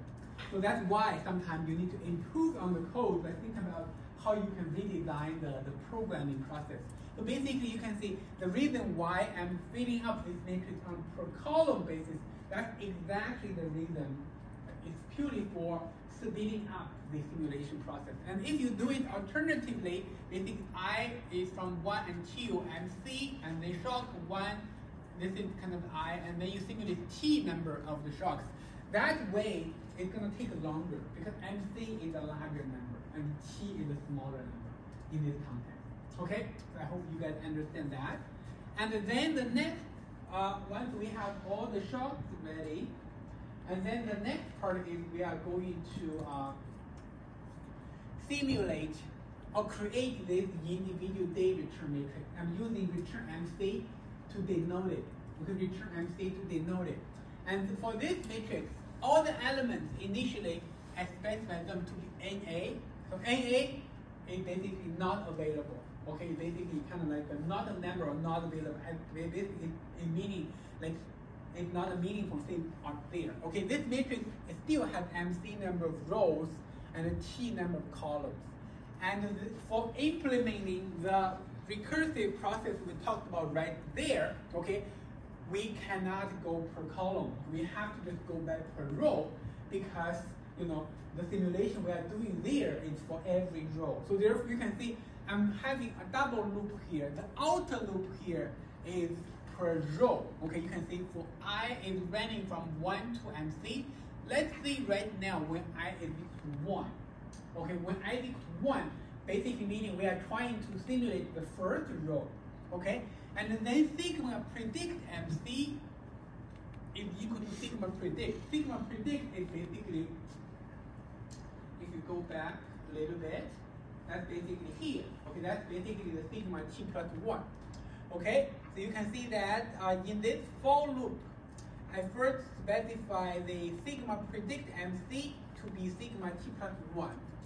And that quantity is going to be updated, okay, a lot of times. Let's take a look at how we do it. And then once you have this specified to be sigma T plus 1, and the J here is basically moving from 1 to 500, okay? And then right now I is equal to 1. If J is equal to 1, this is basically the return for, this is basically RT plus 1, okay?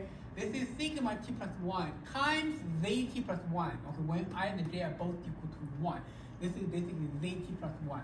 This is sigma T plus 1. And this is basically the RT plus 1. Okay, this is basically the generic model of essay returns applying to the first row, especially the first position in the first row. And then once you have RT plus 1, you can see square root of omega plus alpha, okay, RT plus 1 square plus beta, sigma T plus 1 square. Okay, this is going to give you a new sigma predict MC. You can see this quantity will be updated. Okay, this is going to be sigma T plus 2. It's going to be sigma T plus 2. And then you're going to go still in the for loop. Okay, then when J is equal to 2, this is sigma T plus 2, right? And this is going to be shock ZT plus 2. And this is going to be the return T plus 2. And then this is going to use the Scott model to update this. This is going to be sigma T plus 3. Okay, so basically within the inner loop, you are able to get the returns for the first row by running this loop.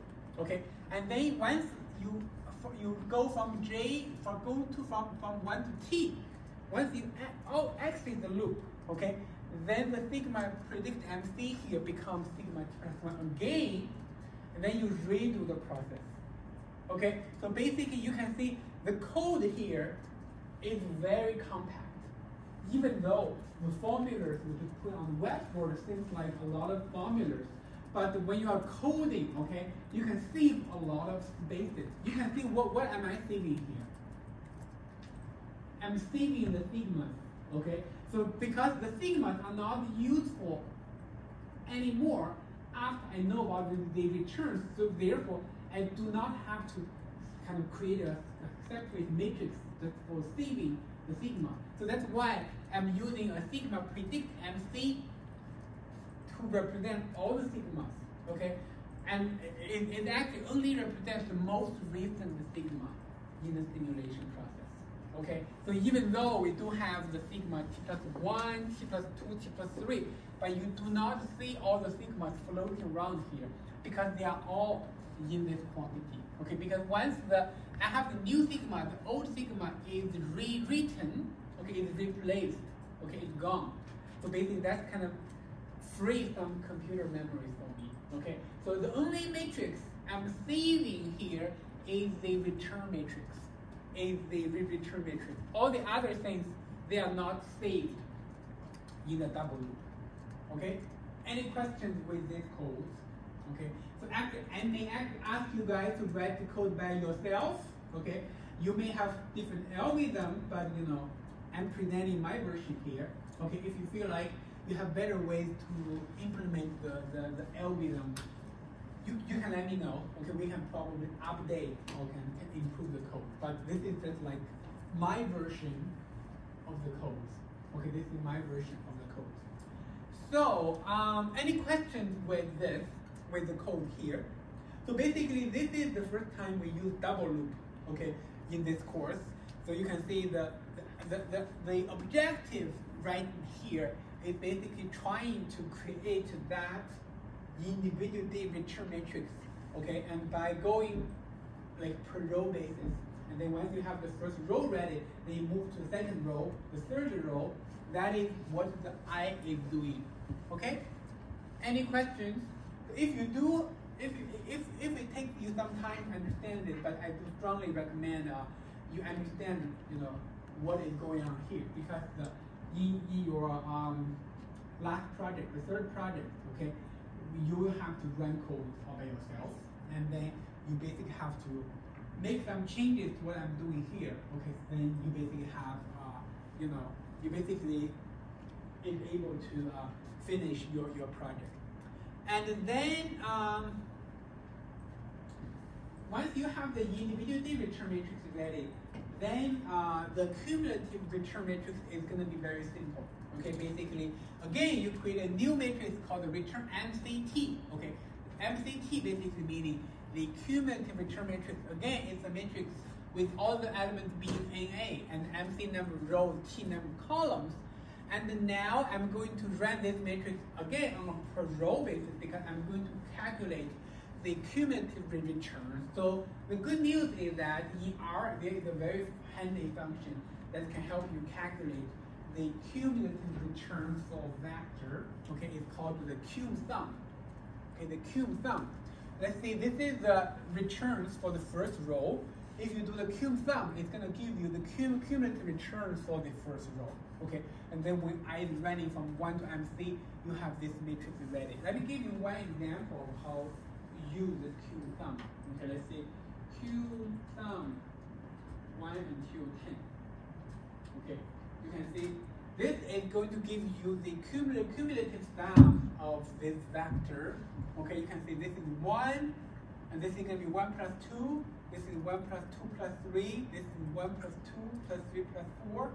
This is 1 plus 2 plus 3 plus 4 plus 5. Okay, basically the cum sum can exactly do what we wanted to do. Okay, so therefore, they are just, we are putting it there.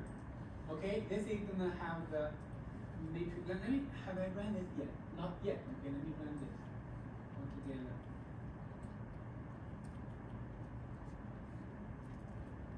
Okay, because the Monte Carlo simulation MC here is equal to 10K, so therefore this is relatively fast. If you increase that to 1 minute, then you have to wait maybe a couple minutes. Okay, and then once you have that, then this is going to be the fourth step. Okay, here I'm going to estimate the term structure of the var and also the term structure of the volatility, and then you can see var MC is a numeric vector I pre-specified to see the term structure of the vars, and SDMC is the term structure of the volatility I pre-specified to see the volatilities. And then for this one, we are going to do the for loop on per column basis. Okay, per column basis. You can say when I is running from 1 until T, the var is basically for every column. Okay, you just get the returns of that column, and then you get the quantiles associated with that probability 5% quantile, and put a negative sign there. That's gonna be the var for that horizon. Okay, our var for that horizon. Similar, the term structure of the volatility, you just take a look at the standard deviation of the returns for that column. That's gonna give you the volatility for that horizon. Okay, it's very quick, very simple. And then you can make plots of the term structure of the var, term structure of the volatility. Let's quickly take a look at it. So any question with the implementation here? And then, okay, this is going to be the term structure of the vars. Okay, term structure of the vars. you can see the var is actually is increasing. Okay, it's increasing as when the horizon is increasing from 1 to 500. Okay, so this is basically consistent with what I plotted, at the beginning. Basically, as the horizon increases, okay, the term structure of the risk will increase as well. Okay, so basically, in other words, the longer the horizon, the larger the risk associated with the cumulative returns. Okay, that is the kind of the situation. And the term structure of the volatility is thinner. You can take a look at it. Okay, it also looks like this. Okay, also looks like this. So this is basically the estimated term structure risk. Then, because we mentioned previously that there is a rule of thumb, right? The rule of thumb says, the var is going to be equal to approximately the square root of the horizon times the risk measure for horizon 1. So we actually wanted to double check how accurate that is, okay, once we have the simulation, because we believe that our Monte Carlo simulation procedure is going to deliver us a very accurate estimate for the term structure. So therefore, we want to contrast this or compare this with the rule of thumb. So how do we do that? So basically, for every horizon, for example, the volatility for horizon K, okay, how am I going to plot it? I'm going to plot a quantity called square root of K times sigma t plus 1.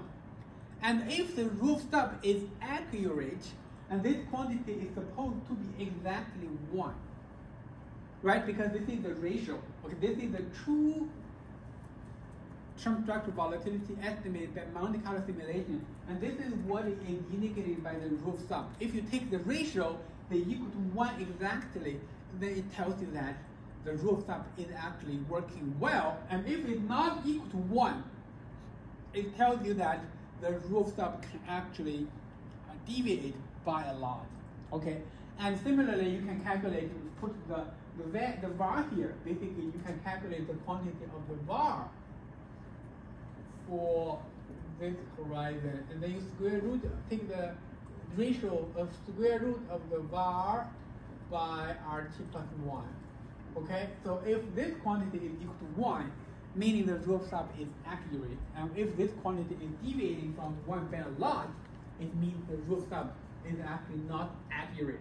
Okay, so we can basically take a look at it. I do have the quantity constructed. You can see what I'm plotting here. Okay, so basically the second row here, the second plot here, as you can see, I'm plotting the var MC divided by the square root of the horizon, then further divided by the var at horizon 1. Okay, we want to see how far away this line is deviating from 1. Let's take a look at it. And this is going to be a 1 by 2 plot.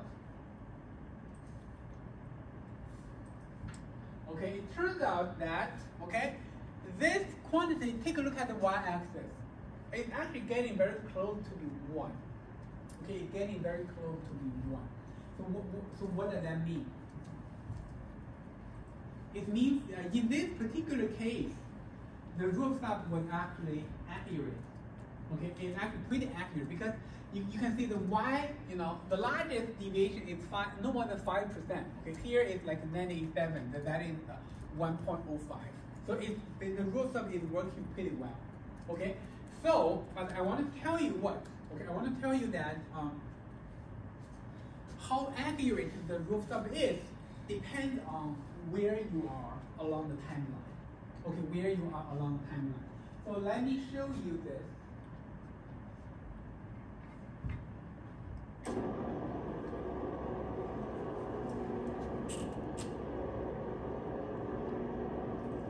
We all know that the volatility dynamics is actually kind of fluctuating, right? So sometimes it's gonna be spiking, like sometimes you have a calm period, sometimes it spike again, okay? For example, recently we know the volatility is spiking dramatically. Okay, so but then you're going to have an average level of the volatility over time. Okay, so basically what I want to show you next is whether the rule of thumb in the Monte Carlo simulation we just did there, whether that is accurate or not, all depends on where you are along this timeline.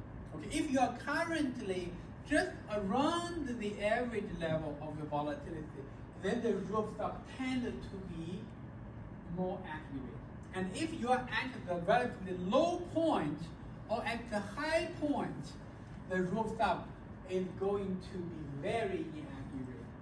Okay, so this is something we have observed from all those exercises. Okay, so the deviation can actually be very dramatic. So let me show you that in the example we just talked about. Just keep in mind what we are learning today. Okay, the Monte Carlo simulations, they are indeed very helpful. So if the end result is that you learn Monte Carlo simulation and then you simulated very accurate results, and turns out those results are aligned with, are very similar to what is given by the rule of thumb, then you are going to question, okay, so what's the point of learning those Monte Carlo simulations? Because I don't have to, because I can just use the rule of thumb, right? It's very quick and simple. But why do I want to do Monte Carlo simulation? It must be that the rule of thumb can be very inaccurate in some circumstances. So therefore, we have to resort to the Monte Carlo simulation tools. I just showed you that at different levels of the volatility points, the rule of thumb can be deviated by a lot.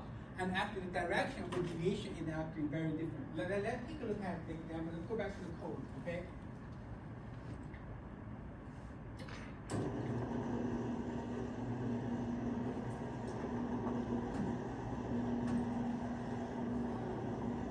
So basically, you can see we skipped 2 lines right here. So the 2 lines is what I want to talk about next. So the reason why I'm showing this line is I want to compare the sigma t plus 1 with the long run average. So let's see the first line here. Okay. So basically this is the long run average of the volatility from the Gartner model. Okay, and this is the sigma t plus 1. Let's take a look at what is the ratio here. Okay, the ratio here is 9.7. Okay, turns out the example we just talked about, we are very close to the average level of the volatility in this graph, and that is why the rule of thumb is very accurate. Okay, so if we just do some very simple trick, like for example, if I replace the sigma t plus 1 to be only 50% of the long run average, let's redo the Monte Carlo simulation and see what happens. Okay, let's run this.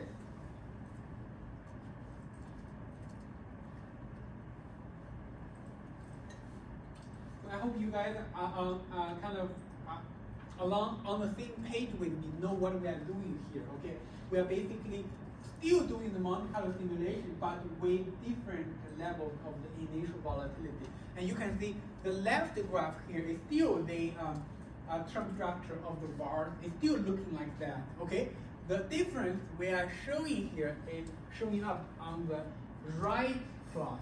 You can see this time around, the y-axis is very far from 1. Okay, it's very far from 1. So what does that tell you? It tells you that the rule of thumb is actually very inaccurate. Okay, very inaccurate. And actually, at the low, when the risk is low, when you are doing the Monte Carlo simulations, the rule of thumb tends to underestimate the true level of the term structure risk.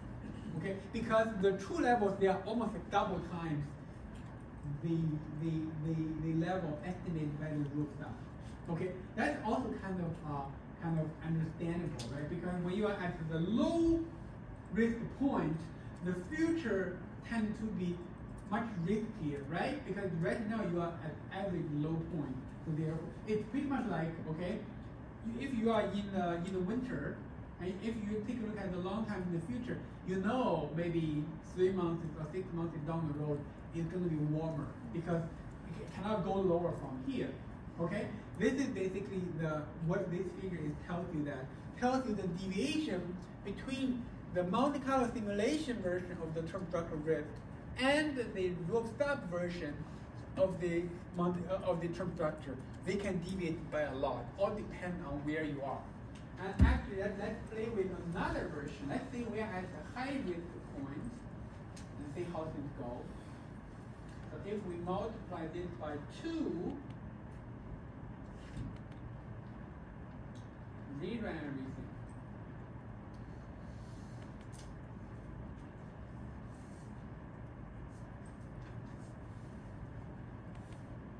Okay, and now you can see that again the left plot looks like again the same. Well, you cannot distinguish the different versions of the term structure risk, but the difference is showing up on the right plot. Okay, you can take a look at the y-axis. It can go as low as 50%, meaning that when you are currently at the high risk point, like we are now, okay, in the financial market, when you are at this point, when you are trying to estimate the term structure risk, if you are using the Monte Carlo simulation to get one version, and if you are using the rooftop to get another version, and then the Monte Carlo simulation version tend to be smaller, or maybe half of the number given by the rooftop. Okay, and then this highlights how accurate the rooftop is. It actually can be very inaccurate, depending on where you are along the timeline. Okay, so does that make sense to all of you? Any questions? So a lot of coding involved. So I think the best way to get better at this is by practicing the codes, okay, by yourself and understand each line and know what is going on. Okay, so let me get some water before we move on to the next topic.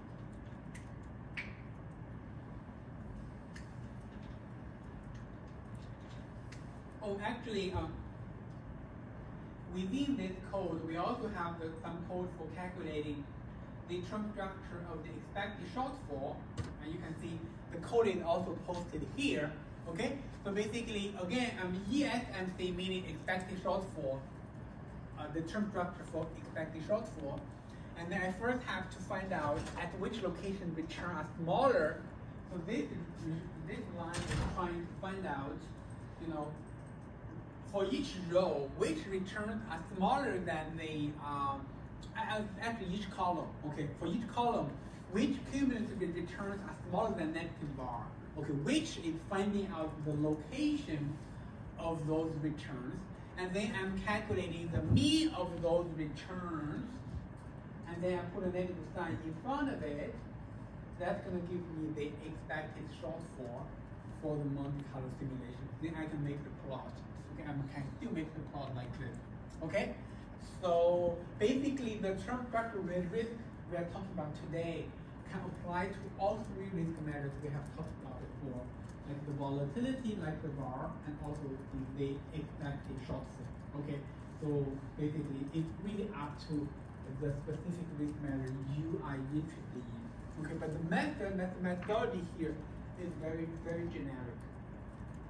Okay, any questions before we move on?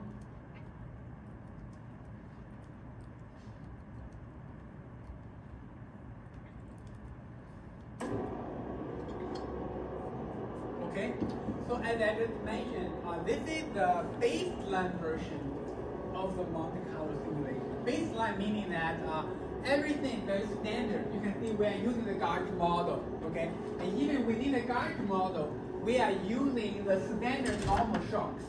Okay, every shock you use in the generic model of estimated returns, that is the standard normal shock. And we know from the non-normality lecture that this is not the case. Okay, so basically the shock there, they may not follow a normal distribution, especially for daily returns. So if you wanted to take that into account, okay, if you wanted to take the non-normality into the account, incorporate that feature in the Monte Carlo simulations, then you can also do that. Okay, that's gonna be an advanced version of the Monte Carlo simulation here. We call that Monte Carlo simulation coupled with future historical simulation. Okay, so let's take a look at what changes we are going to make, okay, in this whole process. There are actually only two places you need to make changes. The first place is in step 1 here, okay, in addition to those quantities, I also need to calculate a quantity called standardized returns. Okay, this is going to be calculated as RT over sigma T. So basically this one, I think you guys are all familiar with this, okay, because we have used this in future historical simulations before. So, and then in step 2, instead of using the standard normal shocks to simulate, using our norm to simulate standard normal shocks, we're going to throw out that assumption. Okay, we are not going to use standard normal shock anymore. So we are going to use the RT head, okay, because the RT head is basically observations or the proxies of the Z from the historical data, okay, from the historical data. But there is a very big challenge here if you want to do Monte Carlo simulation, okay. The big challenge is that in the second step here, you need a whole large number, gigantic number of shocks. Okay, for example, you need MC, you need N times K number of shocks. That's a gigantic number, okay? But the RT here is a smaller number. For example, if the window we are using to estimate the GARCH model is only 500 days, meaning you only have 500 RT head observations. So how can you create the shock matrix out there? Okay, so that's gonna be the challenge we have to deal with. So there is a simulation technique or sampling technique called the sample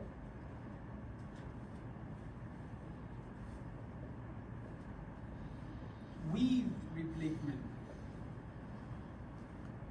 Okay, let me explain what that is. So basically, sampling basically meaning you have, let's say you have a pool, or you have a pool with samples to sample from. Okay, so sample with replacement basically meaning every time when you sample one observation from this pool, let's say you get one observation out of it, and then you take a record of it, then you put it back. So the number of the pool here does not change. It's not running out as you sample. So therefore, you can sample an infinite number of times. Okay, so basically every time you get one out of this, take a record, write it down, put it back, then you resample, okay? Write it down, put it back, resample, okay? Then this sampling technique is what we call sample with replacement, okay? So basically for every observation you sample from, you replace, okay? You get a new replacement back to the original pool. So the idea of this sampling technique is that the pool is gonna stay the same, okay? So therefore, you have not to worry about the pool is gonna running out of observations to sample from, okay? So, but the implication is that if you have only 500 observations here, but you want to simulate or sample 1 million observations from this, the implication of this technique is some of the observations you sample from it must be duplicated, okay? Because obviously you only have 500 observations, but you want to simulate 1 million, right? Obviously, some of the 1 million observations here, they are duplicate copies of each other. Okay, that's kind of the implication. Don't be surprised, okay? And another sampling technique is called sample without replacement.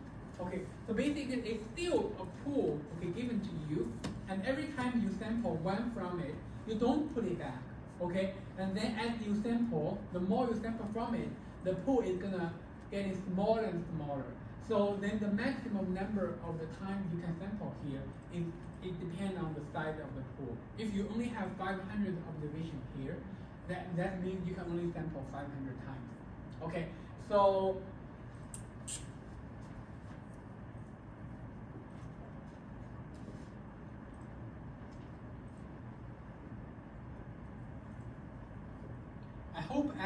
explain clearly what those strategies refer to or what they are.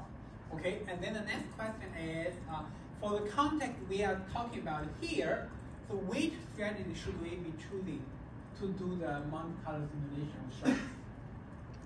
Sample with replacement or without? With. With, okay? Because that's exactly the situation we are faced with.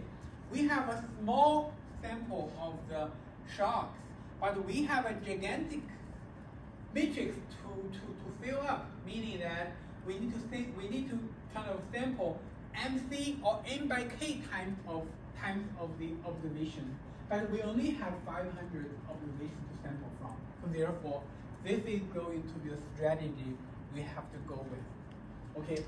And then once we have the shocks ready from this process, the rest is all the same.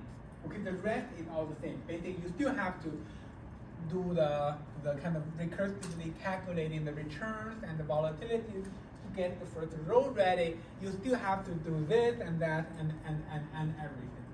Okay, so let's take a look at the code.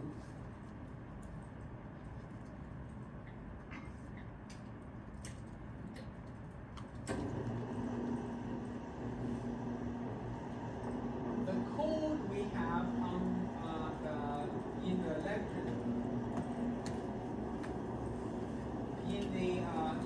in the lecture 800 called the Monte Carlo simulation, FHS. FHS. You can see that the only difference between this version of the Monte Carlo simulation and the fundamental version or the baseline version is the way we handle the shocks. Okay, so you can see within this code there is a new line or additional line here. Okay, so in this example you can see I'm using 100 observations as a historical window, and then the return stand is basically the standardized return. We have 1,000 observations here. Okay, so and then this is the first change we are making here. The second change is basically forgetting the shock matrix. Okay, forgetting the shock matrix, we are replacing a sampling strategy called, you can see the using the sample function. Okay, and this is basically the pool you are sampling from. That's the return. That's the RT head. Okay, MC meaning how many observations you wanted to sample.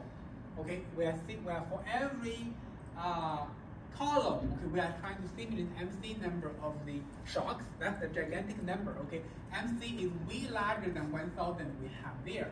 Then the crucial thing here is replace has to be equal to T. If it's equal to F false, okay, meaning this code cannot run. Okay, let me give you some examples before we run it. Okay, so let's understand this sample function better.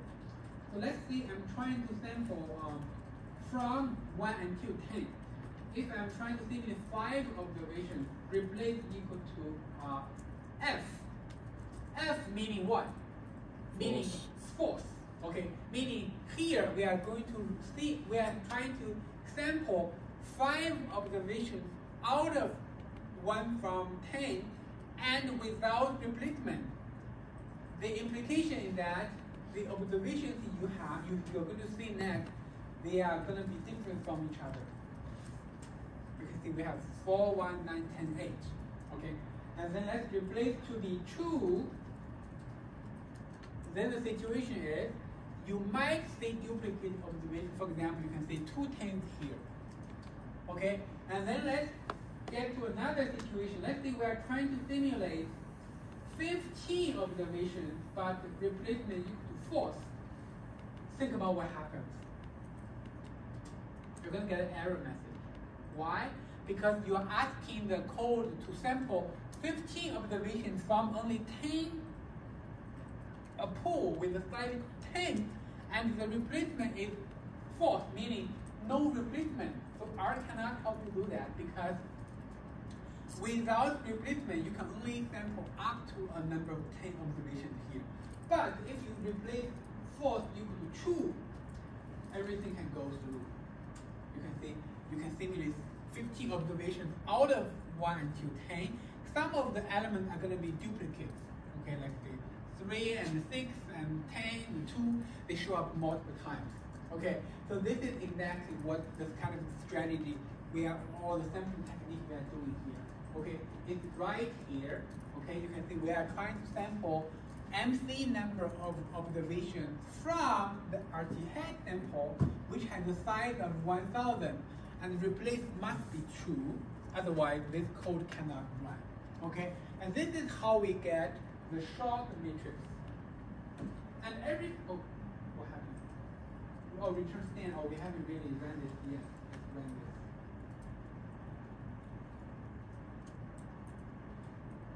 Okay, you can see everything else is basically the same.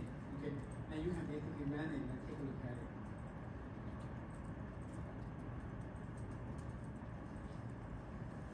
Okay, you can see the left-hand side here is what we call the term structure of the bars. It's always looking like that. Okay, and the right plot here is trying to compare the simulated result with the rule sum. Okay, take a look at the y-axis. How close that is equal to 1 tells you, how large the deviation from the rule sum is. Okay, so again, this simulation or this Monte Carlo simulation approach is different from the baseline approach. The difference is mainly in the nature of the shocks. Okay, so basically whether you take into account the non-normality of the shocks. If you do believe that the non-normality of the shocks are important for Monte Carlo simulations, you want to take that into account, then you have to go with this approach. Okay, if you feel like, I'm okay with using normal shocks, then you go with the first approach. Okay, it's basically a matter of a choice. It's whether you are concerned with the presence of those kind of two events when you are thinking about the term structure into the into the future. Okay. So any questions do you have with respect to the procedures we have talked up to this point? Okay. So I think my understanding is that the question we are trying to address today is very simple. Okay, it's just like a term structure risk. Okay, and the procedure is also pretty kind of streamlined, very standard. I think the hard part is the coding. Okay, in the coding. So you really have to devote a lot of time to understand the code I posted there. And basically, you think about the procedure. Okay, think about how you wanted to implement the procedures, and then to see how I implemented that. If you agree with the way I do it, then you just use my code. If you feel like you have a better way of doing it, then you can basically put in more elements there. Okay, but regardless of how you do it, the end result should be the same. Okay, so that is the Monte Carlo simulation. So the next topic I want to talk about is the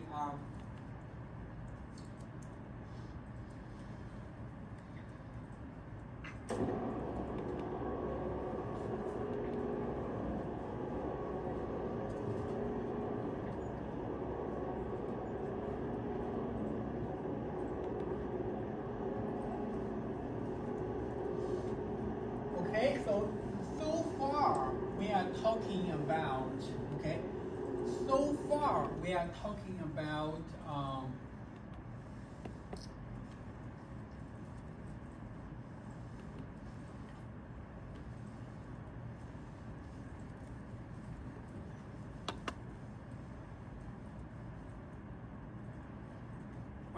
the single asset case. Okay, you can see we are still using the S&P 500 to illustrate. Then you may wonder, okay, what if I have two assets in my portfolio and I wanted to simulate the term structure of this portfolio? Then how do I do it? Okay, how do I do it? Then obviously you have two assets, and then for the two assets you do have the portfolio weights, right? The difficult part you need to take into account, to think about in this situation, is the correlation between the two assets. Okay, the correlation between the two assets. Okay, let me highlight what the struggle or the challenge here is. So let's say you have two assets, A and asset B, okay? And then they may be using some correlation models, and you find out that they do have let's say you use delta to denote the correlation between the two assets. Okay, let's say they have a correlation of negative 0.4. Okay, you put it on the off-diagonal kind of entries. And on the diagonals, the entries are always 1 because this is the correlation matrix, okay, between the two assets. Okay, the correlation matrix between the two assets. Then the difficult part in the multiple asset case is that how do you simulate shocks that will exhibit this kind of shock structure? And once you know how to do that, then the multiple asset case is actually very similar to the single asset case.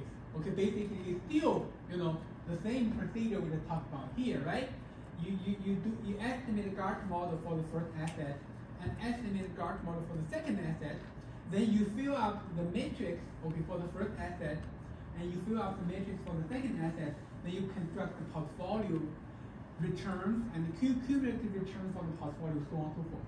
Okay, so the only challenge you have to handle is you should be able to simulate the shocks, okay, that exhibit a certain kind of correlation structure. So that is not easily done because if you do simulate the shocks for SNA and SNB respectively, they are going to have zero correlation. So basically, if you do simulate the ZA and the ZB respectively, the correlation matrix is going to be looking like this. Okay, it's kind of inconsistent with what you do expect here. So then the challenge we have to think about here is how can we simulate shocks that can exhibit such kind of correlation structure, and this is basically the topic. It's how to simulate correlated shocks. So basically, it's going to be a two-step procedure. Okay, it's going to be a two-step procedure. So the first step is you still simulate using R norm. Okay, you use R norm to simulate the MC number of shocks for asset A. Okay, basically, and then you again use R norm to simulate MC number of shocks for asset B. Okay, that is pretty easily done. Okay, the second step is the tricky part. Okay, you first have to do a Cholesky decomposition of this. Let me use a second notation here because the delta is what we use to denote the variance covariance matrix in the last lecture. Okay, let's use this. Let's use this omega to denote the correlation matrix between the two assets. Okay, so you have to do a Cholesky. I'm not sure whether I get this right. And then double check. Okay, decomposition of this omega matrix, you will end up getting a matrix called tau.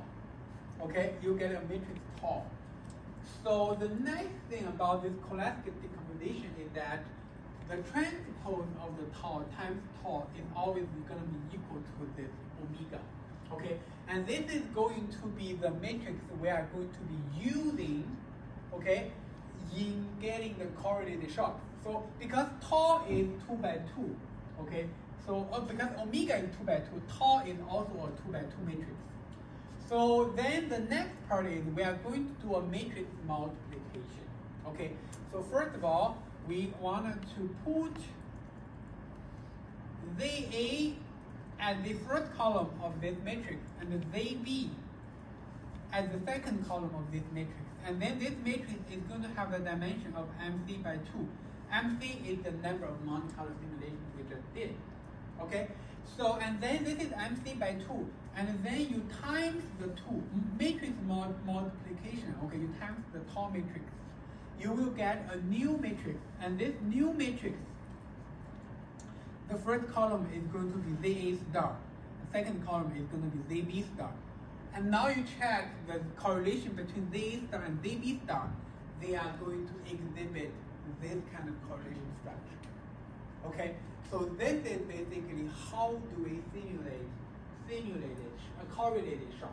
The crucial construction here is what we call the Cholesky. Let me see whether that is correct. Let me double check.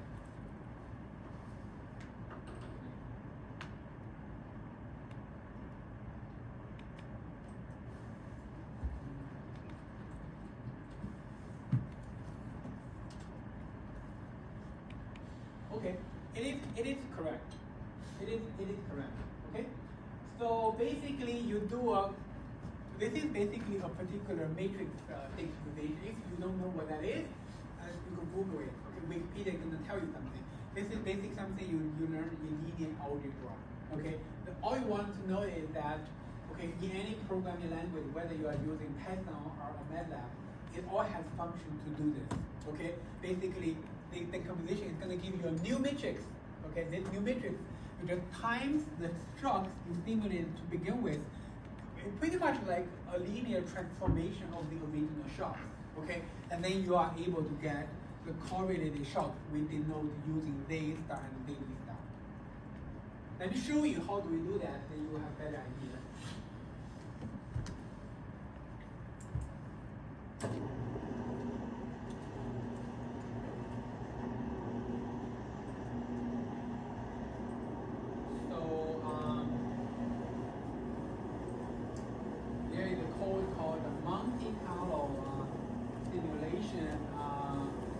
Multivariate. Okay, you can see what we have here is that so the matrix A here is basically the omega here. Okay, you can see they have a correlation of negative 0.4, and then the CHOL is the command R to do the Cholesky decomposition. The end result, you can see we are using tau to denote it. Let's take a look at tau. Tau is basically another 2x2 matrix. Okay, so the next step is that I'm going to be simulating 1 million observations of the shocks, and you can see shock A and shock B. They are both simulated using our norm. And C band is column band. Basically, I'm putting them into a MC by 2 matrix in the shock matrix. Okay, let's run this. This is basically the step 1 out there on the whiteboard. So without using the Cholesky decomposition, if you check the correlation structure between these 2 matrices, you can see that the correlation between them is 0. You can see there is a number here, but this is E minus 5. This number is essentially 0. Okay, so basically, without using the Cholesky decomposition, the shocks are by definition uncorrelated. Okay, that's why we are learning the tricks here or the techniques here. Then let's take a look at what happens next. So the shock mu, basically the Z star, okay, the Z star right there. I'm using the shock times tau. You can see in R, okay, in R when we are doing matrix multiplication, you cannot just use this. Okay, you have to put the percentage sign there, and then this tells R to do matrix multiplication. Okay, this is basically the step 2 we are talking about right there on the whiteboard. Okay, let's take a look at it. And then let's take a look at the correlation between the shocks. You can see very nicely the new shocks, they do exhibit the negative correlation we expected them to have. Okay, and actually we can make a plot of the shock new. Actually this first column, shock new. Second column. If we make a plot, okay, this is taking some time to plot because 1 million observations. We're going to take a look at how that's going to. Okay, so this is basically if you make a scatter plot of the simulated shock, you do see that they exhibit this kind of correlation structure. Okay, they are kind of mildly negatively correlated. Okay, and if you do not use the kind of Cholesky decomposition, the shocks will be looking like a ball. Let's take a look at it. Take the raw shock matrix.